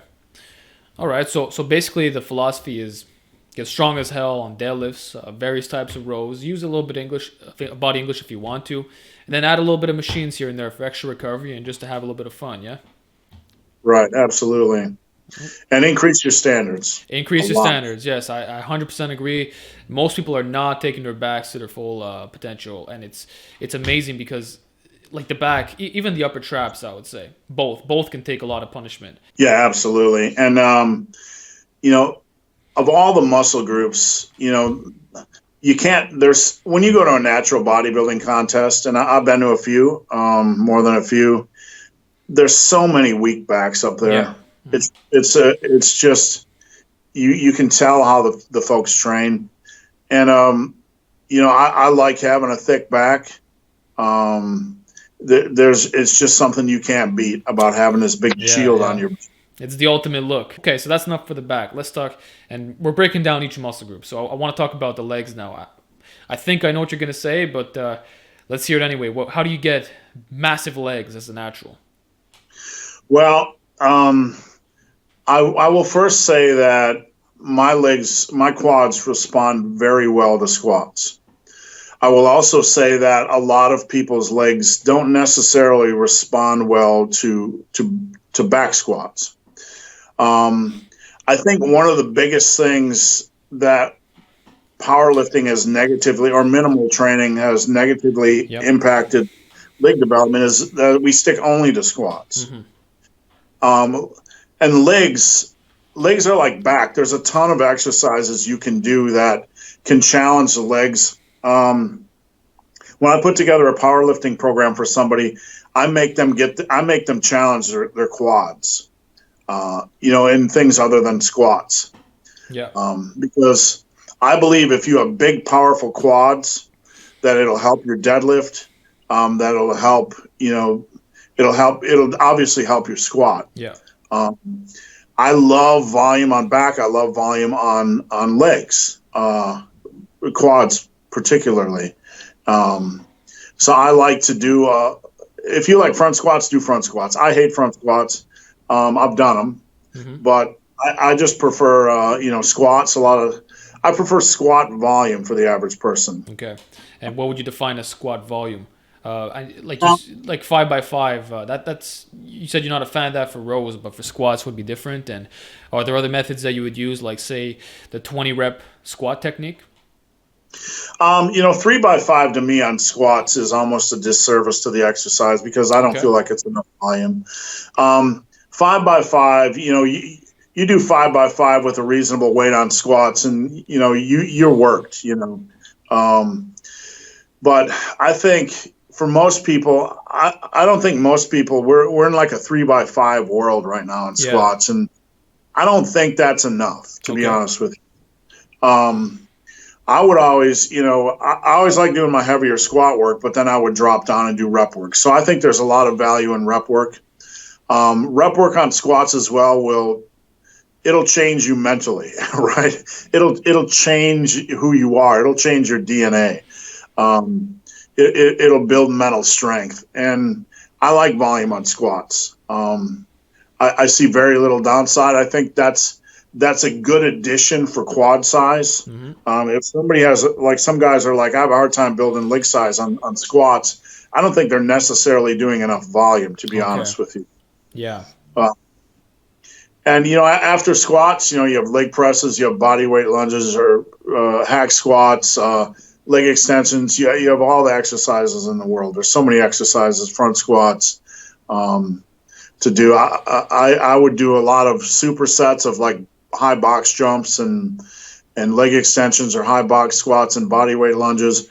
I like a lot of devious volume on quads. The Okay. quad work is what nearly killed Alan Roberts when he trained with me. Yes, I can imagine. The burn is unreal. And I like the fact that you talked about lunges as well, because those are, I find they're underappreciated. When in fact they're a really good exercise, especially if you do it weighted. And I like the reverse lunge in particular. That's a badass Right. one. Yeah, I'm a big fan of a lot of lunge volume. Definitely. What about deadlifts though? Would you say that contributes a lot to the leg size, or is it more because deadlift is kind of it's a general mass builder and it takes care of many different things. But would you recommend it for someone who's strictly trying to build their legs per se, or would more so a RDL be preferred for that purpose? Well, I spent 20 years building quads before I ever touched a deadlift, so I was able to like deadlift 400 the first time I deadlifted. Right. And I think that's just mainly due to my quad strength. But I love RDLs. I love Dimmel deadlifts. For glutes and hamstrings and hips. Yeah, I'm a big fan of those two exercises. I like dumbbell RDLs better than barbell. Okay. Um, Any particular just a reason? just so you can let your hand position be a little bit more natural. Okay. It just feels better for me, just Okay. having that natural hand position. Yeah. Um, but that's nitpicking. I've RDL'd 655, Yeah. so I've done both. Yes. But I like dumbbells. Just honestly, man, I mean, after you've done all the deadlifts and the squats and you're loading plates, like your whole life is loading plates, right? Yeah. Yeah. Like when it comes to RDLs, I just want to grab a dumbbell. I That's hear you. that's just that's just me. Okay. So And you can still accumulate all the bodybuilding benefits, yeah? Like the RDL, you've done over 600, but would you say that's even required in the first place? no, I think there's a lot of downsides to heavy RDLs, like overly heavy RDLs. Um, I think for the average person, if they're going to do Dimmel deadlifts or Romanian deadlifts, they're better off doing some volume work. Okay. Because I don't want to overtax the lower back. When I could RDL 655, I probably would be doing 315 for 20. Okay. Rather than like trying to do 505 by 5. Okay. At that point, it's a deadlift accessory movement. Yeah. So Yeah. Okay. I was going to ask you that, because like if you're doing, say, 405 for sets of 10, like that's perfectly fine, yeah? Like you don't have to necessarily go excessively heavy. We're doing just reps of 20. That works too. Getting more out of less right. weight in that sense. There's a lot of dynamics in some of these exercises that we don't consider, like overall lower back strain. Exactly. Yeah. Like cumulative fatigue. When we're looking at a program and we're doing a lot of heavy rows and heavy deadlifts and heavy RDLs and all this other stuff and squats, Yep. there's a synergy that you have to consider. Exactly. So. And I think that's also why, in my opinion, straps are in fact beneficial. If you're looking at it holistically, especially when you factor in just recovery as a whole. Like if you're hitting RDLs after a heavy squat and deadlift session, I mean, it's fine if you put on some straps. You already did most of the work without it. And plus you're doing your rows as well on maybe the same day or on another day. So when we escape black and white thinking, there's so many options for training, really. Anybody, I don't know your opinion on straps, but it's probably one of the most controversial opinions I have. But you know what?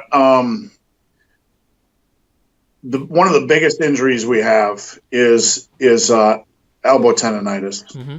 and in my opinion, that's driven by a lot of grip work, and especially from back day.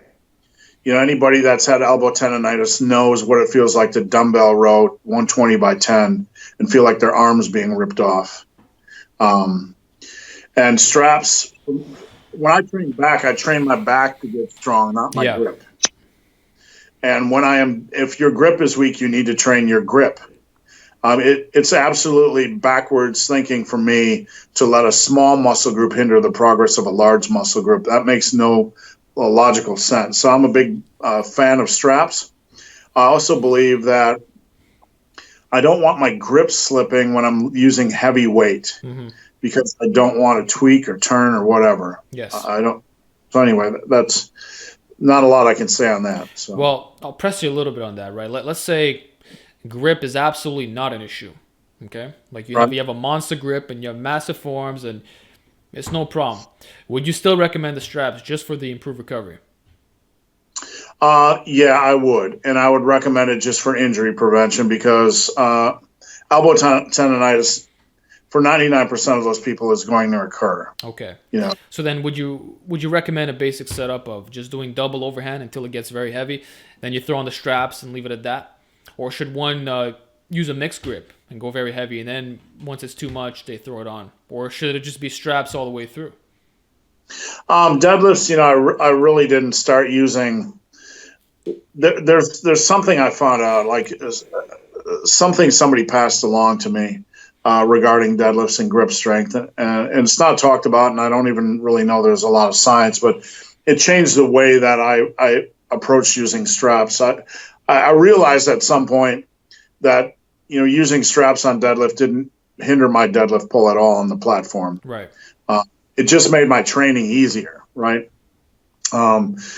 So that's kind of one of the reasons I learned that, and that's why I started using straps, because I want to be as healthy as I can for the platform, for the big lifts. Yeah.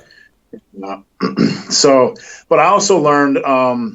And I don't know that there's any science to back this other than speculation. But when the back is weak, physiologically, it will tell the brain to drop the damn weight because it's trying to protect the spine. Yeah. And it makes sense. Yeah.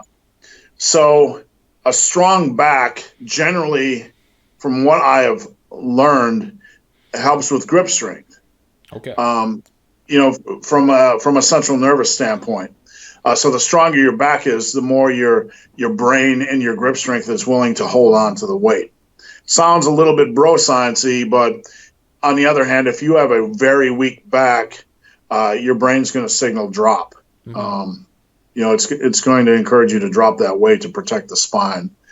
So I don't know. I think I don't see any downside in using straps unless not at all. I mean, if your grip is so weak that you can't deadlift 315 pounds without it dropping, you got some serious weak. You got to work on something. Sure. Okay. So it's not your deadlift. But for someone like you who is a very strong puller, would you say that you use your straps like 100% of the time? Like if you're going to work up to some heavy singles, is it pretty much guaranteed that using straps? Or if you're going to be doing rep work in general, like how often do you use them for these heavy deadlifts? And I'm including all types here, off the floor, deficit, blocks, etc. These days I use it on everything, but there's other factors involved. I mean, I'm old. I got to type all day long. Okay. I'm trying to keep my fingers a little editor by trade. I'm trying to keep my fingers healthy. I'm trying to, stave off arthritis from all the grip work, know. So it's more of a longevity thing for me. I use it on everything. Okay. All right. So I think that's enough about straps and back training and all that. I very much agree with your opinions. I'd like to know about shoulders now. So how does a natural get massive shoulders? Is it just get an insanely impressive overhead press, get it to 2 plates for reps? Like, what is the standard here? The biggest issue with shoulder training, I think, is that people either don't take it seriously or they baby it. I like doing both a barbell and a dumbbell press for each week. I also believe in volume. I don't think in the long run, this is just my opinion, and I reserve the right to be wrong, but low rep intense stuff on On shoulders, I don't believe in the long run over the course of 20 years is really great for shoulder health. Okay. Um, I like for people to get strong on volume on the dumbbell and barbell, 8 to 10 rep range. Okay. Somewhere that's just a generic number. But I like to see them do 6 to 8 sets of overhead presses using whatever variation they want. Okay. Seated, standing, single arm, alternating, whatever. I've done them all. I love them all. Right. And how low would you go on, like, what's the lowest you would go on the repetitions? I'm assuming you would not use the max effort method, and you're probably not going to do a lot of singles, like 5 sets of 1, stuff like that, or even 3 sets of 3. So what would be a typical approach, or like some different styles to raise the overhead press? Well, I got to let people know I've done a lot of low rep stuff in the day. I've done a 315 seated. Yep. Behind the neck press. I've done a 315 strict, overhead press. I've done all that. I've done a lot of low rep stuff. It beat up my shoulders. Okay. I think for people that I'm training, I try to get them to do like 3 by 8 to 10, 4 by 8 to 10, and progress in that range. Right. One thing I learned, and this is an interesting thing, and I don't know if anybody else can validate this, but when I tried German volume training, I learned a lot about shoulder endurance. Mm-hmm. More than any other muscle group, I put on 135 on for shoulders. Yep. And I try to do 10 by 10, and like by the 6th set, I could barely do like 2 reps. Yeah. So the next week, I'm dropping it down on 125, and the same thing happens. And then before you know it, I'm down to 95, and the same thing happens. Like set 6, there's no shoulder. Okay. And I might be just the unique guy here, but I find I learned a lot during that time that the shoulders, to me, it seems more than any other muscle group, lack strength endurance. Okay. So I find value in trying to challenge those suckers and building them up with more volume. I think it's certainly something you should consider. You could certainly do a 5 rep set and then drop down to more volume. I don't think the heavier stuff should be, or a 3 rep set. I don't think that should be your staple. Right. But I think volume should be your staple. Okay. So then for the overhead press, like, what would you tell someone who's trying to get a brutally strong number? Say they want to hit 2 plates for reps, just to challenge themselves. They want to maybe get it for 5 reps. Would you still say just work within that rep range of 8 to 10 and do your 3-4 sets and progressive, from there?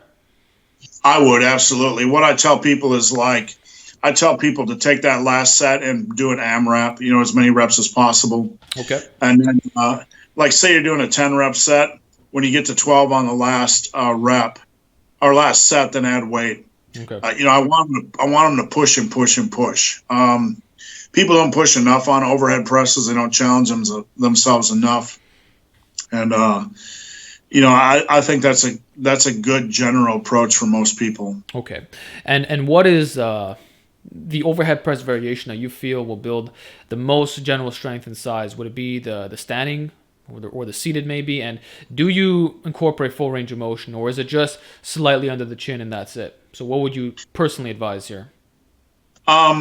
When I'm doing military presses or push presses or seated, it's just generally below the chin somewhere. Okay. So it doesn't have to touch. Doesn't have to trust the collarbone. No, that's completely arbitrary. Really, it's best to be wise and use instinct and just take it down to where it feels good. At the end of the day, as long as you're not bringing it down to the top of your head and doing something that will put excessive amounts of strain on the shoulders, it doesn't really matter much, just something natural. Right. I just like it to feel natural. Okay. Do you do a lot of push pressing to raise the strict press? Or would you rather just do the standard stuff with dumbbells and barbells and all that? I don't. I mean, I don't like push presses. Okay. Personally, the exercise I like more than that is like the single arm standing overhead press, or doing one dumbbell at a time. Yeah.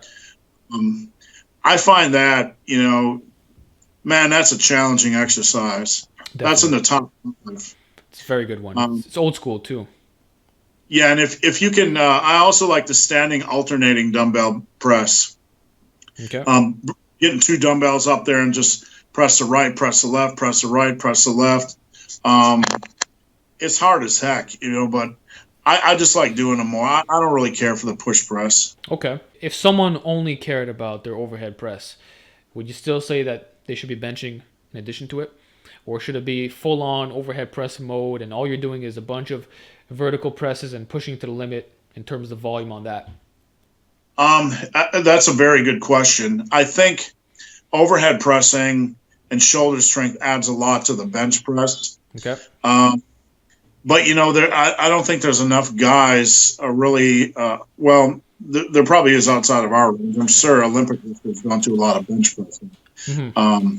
I would suspect not. Maybe you can correct me if I'm wrong. I think you're right. It apparently makes them more tight, so they skip. But I don't think it goes the opposite way around. I think if you only want a large overhead press, that it probably makes sense to have a reasonable degree of chest strength, but I wouldn't say it has to be an equal amount of bench press strength. Where the opposite is true, I think if you want a big bench press, you need to have a strong overhead press. Right. And when would you typically do the overhead press in your workouts? Would it be at the main lift or a secondary press or towards the end when you're already exhausted? Like, where does this get fit into? When you are, obviously we all know how it would work with a split, but when I do programming for most people, we have two upper body days. And the first upper body day is you lead off with a bench or a bench variation. Mm-hmm. And the second upper body day you lead off with a press or overhead press. Interesting. So you're kind of reversing the order, and then I'm assuming that the secondary press, it would not be another vertical variation, or would it? Would you start with the barbell overhead press first, and then the next movement is with the dumbbells, or would you do a close grip bench right after? My OCD usually structures it like this. I mean, if I do barbell bench press on Monday mm-hmm. for somebody, then then they would be doing like dumbbell overhead press. I see. It doesn't really matter, but okay. It's like, I like to get away from doing all barbell work in one workout, just for variation standards. And, it's just something about the way my brain is wired. I have to like do a barbell and a dumbbell and a barbell. Yeah. Okay. No science to it. Well, that's how I'm wired too, which is why I asked it in that sense. To me, it makes sense, but I see how we can get caught up in the little details. Oh yeah, going back to the myths. What are some other common misconceptions that you see in the fitness world? Some that really grate my cheese. There's only one way to squat. Okay. There's I don't want to cause you any drum or any headaches, so I'm not even going to dive into that. But some people believe there's only one way to squat, mm-hmm. and that is low bar and a certain whatever. Yep. It doesn't work like that. That's something that drives me crazy. Talking with powerlifting coaches, they laugh at it. Anybody that teaches people to squat in the real world laughs at it. Yeah. That drives me crazy. Well, I think people are just biased and factually incorrect, because to say that there's only one way to do something, like, are we just forgetting about anthropometry here? I just don't understand this mentality.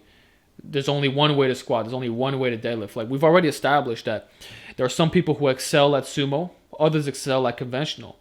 So that in itself tells us the whole story, that there's a difference in terms of anthropometry. Same thing for the bench press. Some guys, they like to go a little bit wider, some a little bit closer. And not just because of injury prevention, but some people are physically stronger with, say, a closer grip. So I don't see why that would not apply to the squat. Being able to use different styles and finding out what works best for you. Anything that is black or white, Right. The truth usually lies in the middle for most of us. The idea that we should do a minimal amount of training, and that is somehow optimal. That's in 10 years we're probably going to laugh at that, or just we will most likely will have, that phase will have swung back more towards the center again. I think it's doing that now. Guys like me and you, tend to advocate more upper lower workouts. That drives me absolutely crazy. Some of the big myths, like you should never use straps ever. Shoot, man, those are some of the biggest ones. You myths like you should never use partial training. Yeah. You should never use a slingshot. You should never use accommodating resistance. You should never. Most of them involve you should never. You should never. You should. Exactly. The best advice I can give for anybody watching is when they hear a lifter say you should never. Yeah. You should be a skeptic. Mm-hmm. Because like things like, okay, let's talk about a high rack pull. Yeah. All right. Did it expose a weakness on me? Yes. Does that mean I need to work it into my training every week and that it's a good reason to work it into my training every week? Probably not for my goals. Mm-hmm. But when we toss into that mix, you should never. Yeah. Like, you know what? That stuff drives me crazy because lifting is not life and death. Yep. And people that tell you should never challenge yourself in a specific way, they don't really understand lifting. Mm-hmm. They don't really understand what living is about. Living is about challenging yourself. You learn in the challenge, you learn in the arena. And I've challenged myself in ridiculous ways that make no logical sense, that had the potential for injury, and I've gotten more out of it than anything else I've done, in lifting. So the guys that say you should never. One time, back in the days of Ustream or whatever it was, back in the early days of the Big Hairy Ugly Dude, I'm like, I'm going to stream a 5-hour deadlift session and see if I can deadlift 315 pounds for 500 reps. Mm-hmm.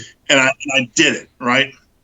And people would say, you should never do that. You should never do that.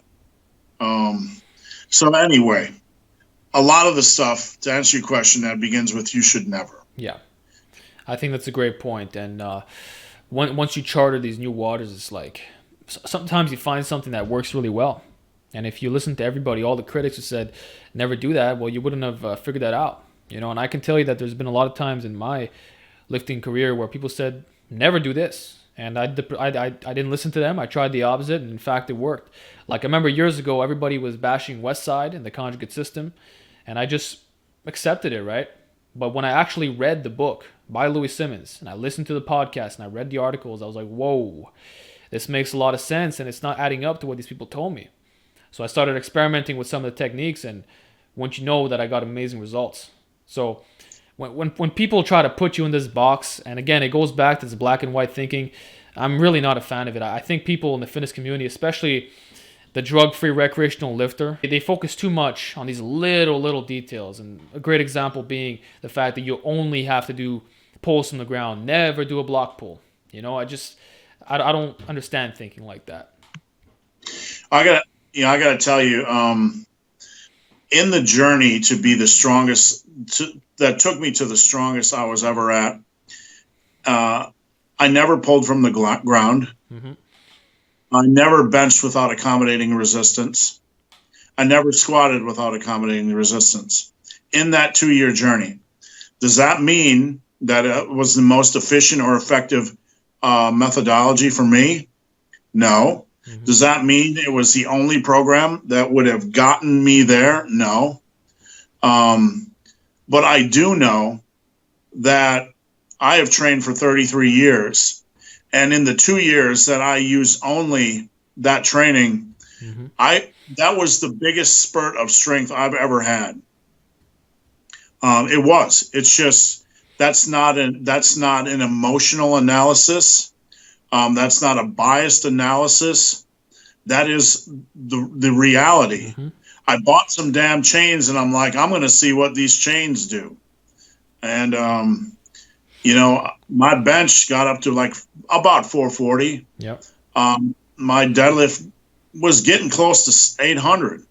my squat was getting close to 700. Yep. And obviously I was eating a lot of food, but it still was the biggest spurt of strength Yep. that Well, I experienced. well, So I think it speaks volumes. And just so we're clear, these were raw numbers. Yeah. yeah, I mean, absolutely. There you go. I don't agree with Garrett. Yeah. Because I always hear these guys saying, "Oh, accommodating resistance does not work for raw lifters." Based off my experience, that's not true. And I think there's a number of people who have made great gains with these, pieces of equipment, yourself included, and even guys like Matt Wenning, Burley Hawk, and all that. Again, I think there's a smart way to train in this type of fashion. Like if you're only doing, say, 4 or 5 board presses, and you're not doing full range of motion all the time, or you're not being specific with your training, then you can't really blame the periodization style in a sense. It's just the fact that you weren't specific for, say, raw lifting. But if you calibrate everything accordingly, it's like, yeah, you'll make all kinds of gains. And I think that your little story demonstrates that. My bench was always 2 sets of chains on each side and a slingshot. Right. And people thought I was the biggest idiot in the world. But I will tell you what, when you unrack 505 pounds and you lower that, it's 500 pounds. Yep. And then when you take the slingshot off and the chains off, it feels a lot. It felt a lot easier. Absolutely. It did. No, I bet. And I trained like that for 2 years, always twice a week unracking 500 pounds or near it, Okay. My tricep strength was never better than at that time overall. Okay. And on that note, I'd like to ask you about, I should have asked you this earlier, but I'm going to do it now. The rep goal system. Can you just give us a brief overview on what that is and how a lifter can implement it in a general sense? Yeah, back in the day, like guys like Arnold, he would talk about, taking every set to the limit, getting everything you could out of a set. And along the way, the bodybuilding magazines have become, even the fitness workouts have become like a to-do list. They'll say like bench press 3x8, dumbbell bench press 4x whatever, but they don't tell you how to get the most out of that. The rep goal system basically teaches people to push every set for as many safe quality reps as possible. So they're ensuring maximal progress safely, and they're not wasting a set. So they learn to challenge themselves right out of the gate. And, one of the benefits we don't talk about, or one of the hypertrophy drivers that we don't talk about, is muscle fiber recruitment at the end of a set. Mm-hmm. We all know that like weights over 85% naturally recruit a maximum amount of muscle fibers, but the deeper into a set you get, the more muscle fibers you're recruiting. And if you're looking at hypertrophy, if you're looking at strength gains, there's really no downside to doing that, to trying to do that. Now, a beginner can do that rather easily on 3 or 4 sets. Rather easily is a relative term that's going to challenge them, obviously. Mm-hmm. But once you build some strength, it can be very difficult to do that on every set. So the main reason I put together the rep goal system is to get people right out of the gate building that mental strength and learning how to make every set count, equipping them for success on down the road. It's not a magical system, and a lot of people discount it. But anybody that runs it for a period of time knows how to train. They're equipped to train because they know how to get what they can get out of a set. Okay. And can you just give us a sample of, say, doing that on the bench press? Let's say you're doing 315. Well, we'll talk about a noob. You can set a goal of 25, or you can set a goal. Let's say you're doing 3 sets, whatever weight you're using. You can have a rep goal of 25, a rep goal of 30. What you do is basically just do all of your sets for as many reps as you can safely with good form. And if you hit the goal, whatever the rep goal is, then you add weight. So, you're basically forcing yourself to not just randomly add 5 pounds every week to a lift. You're going into the gym trying to improve on every set, and that mentality is hard to beat. Mm-hmm. I wanted to ask you a question about endurance training since you got more into it. What would be Right. some of your advice to someone who's really new? Say they are overweight, or even if they're not, what's a good way to get into, say, these long hikes or half marathons or whatever? What are some steps that one can take today to get better? Um, one thing I learned about running as a big guy is you can't run too much because you're going to pick up Achilles strains, you're going to pick up hip strains. Running can sound really appealing when a large guy is motivated, but physically, most of them can't handle it. Most people, here's what I found. I became a prolific hiker Hmm. when I was losing weight. I hiked one year. I hiked 75 times in a year, and these aren't like walking around the park. These are like hikes up Yeah. mountains, and what I found is hiking is probably one of the best things people can do to bring up their overall conditioning. It's good because you're also out in the sun, you're away from your phone. It's good Yep. for your mental. But conditioning wise, after a year of doing that, I decided, okay, I'm going to try running. I went out and ran 2 miles without stopping, which at 246 pounds was a pretty big accomplishment. And what it taught me was the constant up and down and elevation changes, and you know, of these 5 to 8 mile hikes, what did wonders as a base for conditioning. Um, so I really enjoy hiking, even once a week, Hmm. as a conditioning base for the large individual that wants to try to improve his health and his endurance. And it's also a great way. It's also a great supplement to running when you don't want to beat up your body. Right. Um, You've competed in marathons, yeah? right. So do you run the whole way through, or the majority of the time, or is like how do you pace yourself with it? Well, I did the trail marathon I did was rated one of the most challenging in the United States, and I didn't know that going into it, or else he would have said like screw that. But a trail marathon's a different beast because 40% of the course is like uphill. Hmm. And when you're running for 12 straight hours, most people, when they get that uphill grind, if it's a long grind, they usually just walk it really rapidly. So that's basically what I was running most of the time. And then just, on the uphill grinds, I was just grinding. Um, but, that's a good way to survive a 12-hour run. Yeah. And if one's trying to get good at that, should they be doing endurance training every single day or every other day? How should it be mixed into a bodybuilding routine or even a strength training routine? Because there might be some interference with the recovery, yeah? And a lot of gym bros say that you shouldn't do cardio, especially if you're trying to raise your squat, for example. Yeah, it's funny because when I was like 20 or 30 pounds away from the all-time over 50 powerlifting world record, I was also hiking 75 times a year. Okay. Um, so, I didn't set out to think I could set a world record. I just realized I was close to a world record. Um, but I've also have 30 years of training under my belt as well, and I had some pretty good squat strength. So, I don't know. Recovery wise, I think if you spent a year doing both, then your body would adapt, like a David Goggins lifestyle, Yeah, yeah. um, but you're going to have a period of time where you're going to feel like crap and you're going to feel weak, and your body's not going to be up to speed. But as far as frequency goes, I've never been, even now, I'm not high frequency as far as endurance Okay. stuff, 2 to 3 times a week for moderate.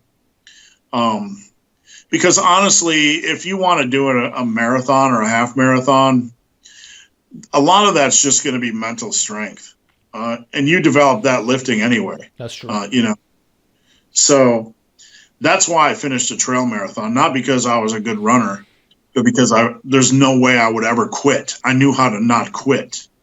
Good point. Um, it's mental. It was all mental strength. So to answer your question, I don't overwork the running. Okay. I have a friend that runs 5 to 10 miles about three times a week, and they're also a very strong power lifter.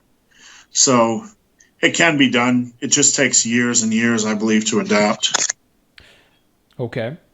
And are there any injury prevention techniques that you would advise for someone who's getting into this? Because it could be, I suppose, stressful on the knees. So would you say up your leg curls with ankle weights, and would you do extra GPP on the side? Like, what steps can we take to minimize injury from these events? I think first off, you have to have good shoes, obviously. Second off, if somebody wants to do something that's extremely long endurance, they have to build up, I think, incline strength. Even if somebody wants to get into running, I think there's a lot of value of doing their cardio on an incline, Stairmaster, elevated treadmill, step ups, things like that should be more incorporated into their either their workout routine or as a complement to their workout routine.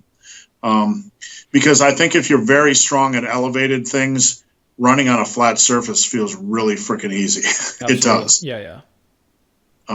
It's like what we talked about when I used the Buffalo bar for squatting. When I went to straight bar, it felt easier. Yep. I would do your cardio just on an incline on a treadmill. And then when you get onto the flat ground, you're going to run like a rabbit. And would you do that exclusively, or would you mix it up? Well, I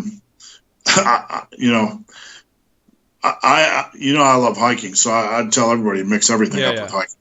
So I just think hiking is just a wonderful thing in general for conditioning. But I hate gym treadmill. I hate gym cardio. Yeah, it's stationary, and it's more fun when you're outside for sure.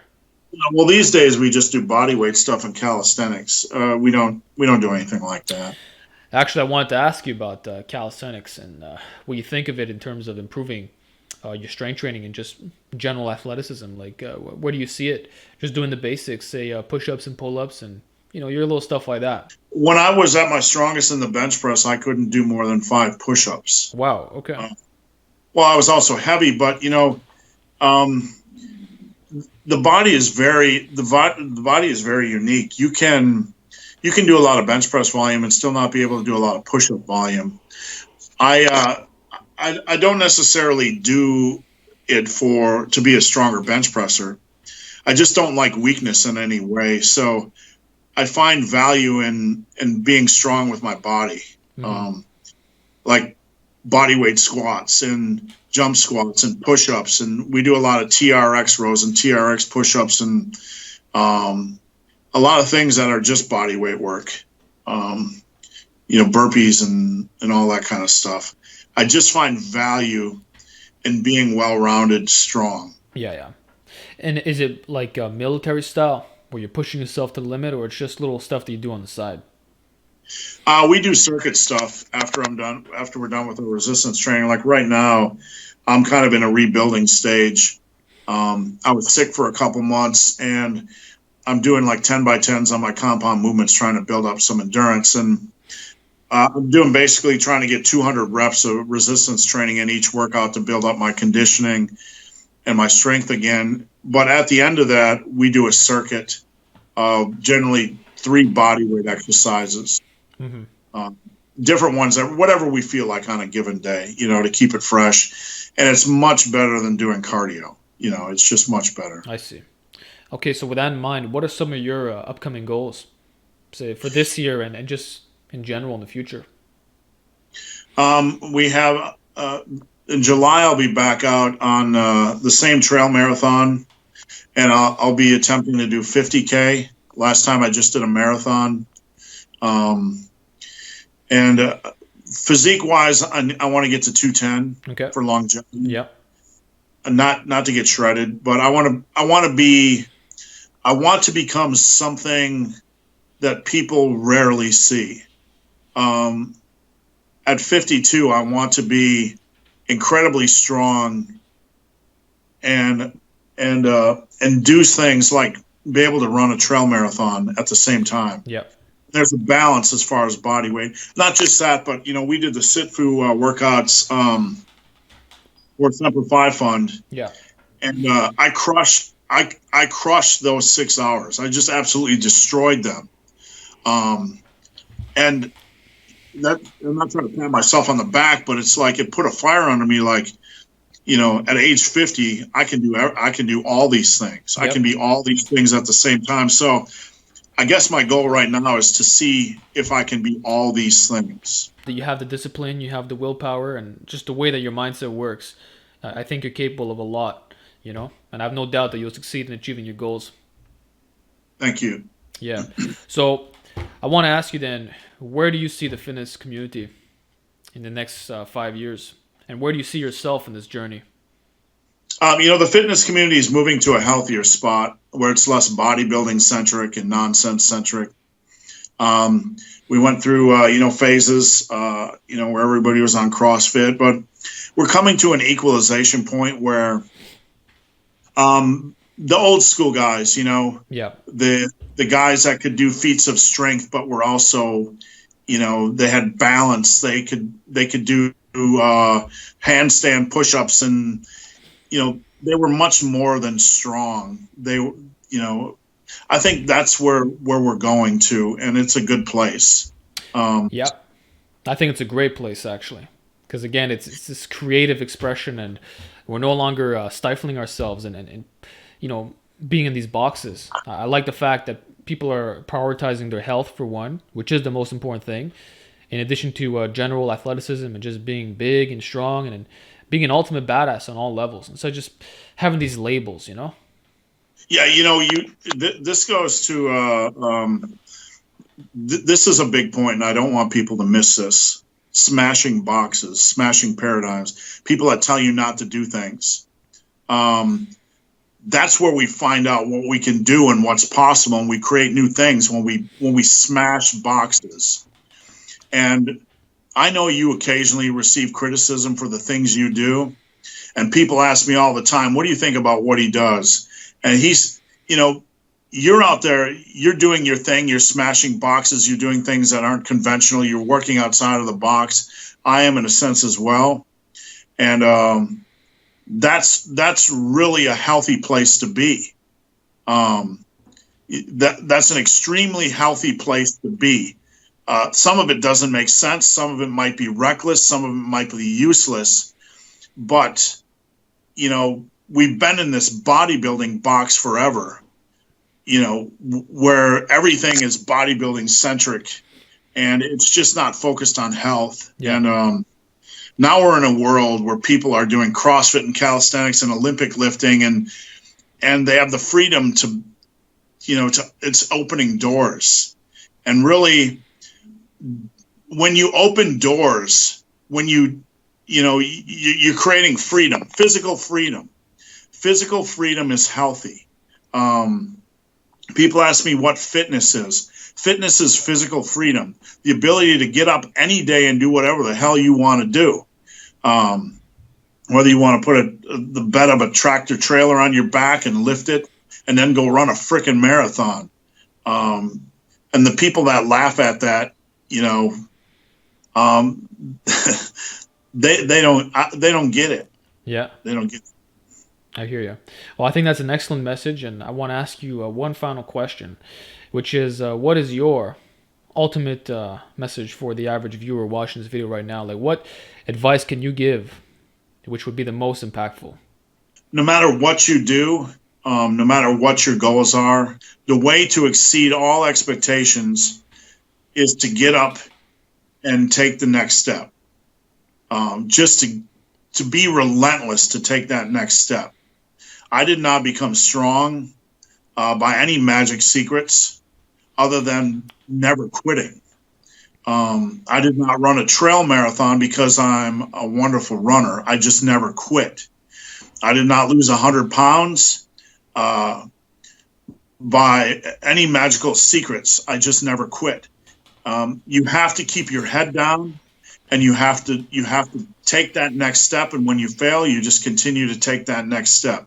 So no matter what goals anybody has, just keep your long-term goals in mind, but just continue to press onward each day with that next step, and I guarantee you will exceed your goals. Excellent and very well said. So that's it for today, guys. I want to thank you again, Steve, for being here today. I really enjoyed our conversation, and a lot of information was insightful, and I really hope that it helps out the viewer. Thank you so much for being on. I appreciate it, and I'm wishing you continual success in all aspects. I wish that you achieve your goals and continue to inspire people in pretty much everything that they do, fitness and life-wise. Thank you, and I appreciate you having me on. My pleasure. So if people want to learn more about you, where can they reach you? My YouTube channel, Massive Iron. If they want to follow me on Instagram at Ben the Barman, and I have a website, or I have a Facebook group, Massive Iron. And if they want help with obesity, coaching, they can go to my website, Super Living Today. That's basically a site dedicated to mental and physical transformation. Perfect. All right. So that's all we have for today. Thank you guys for watching. Check out Steve's channel. Make sure to subscribe to him and look at the resources in the description box. And we will see you next time.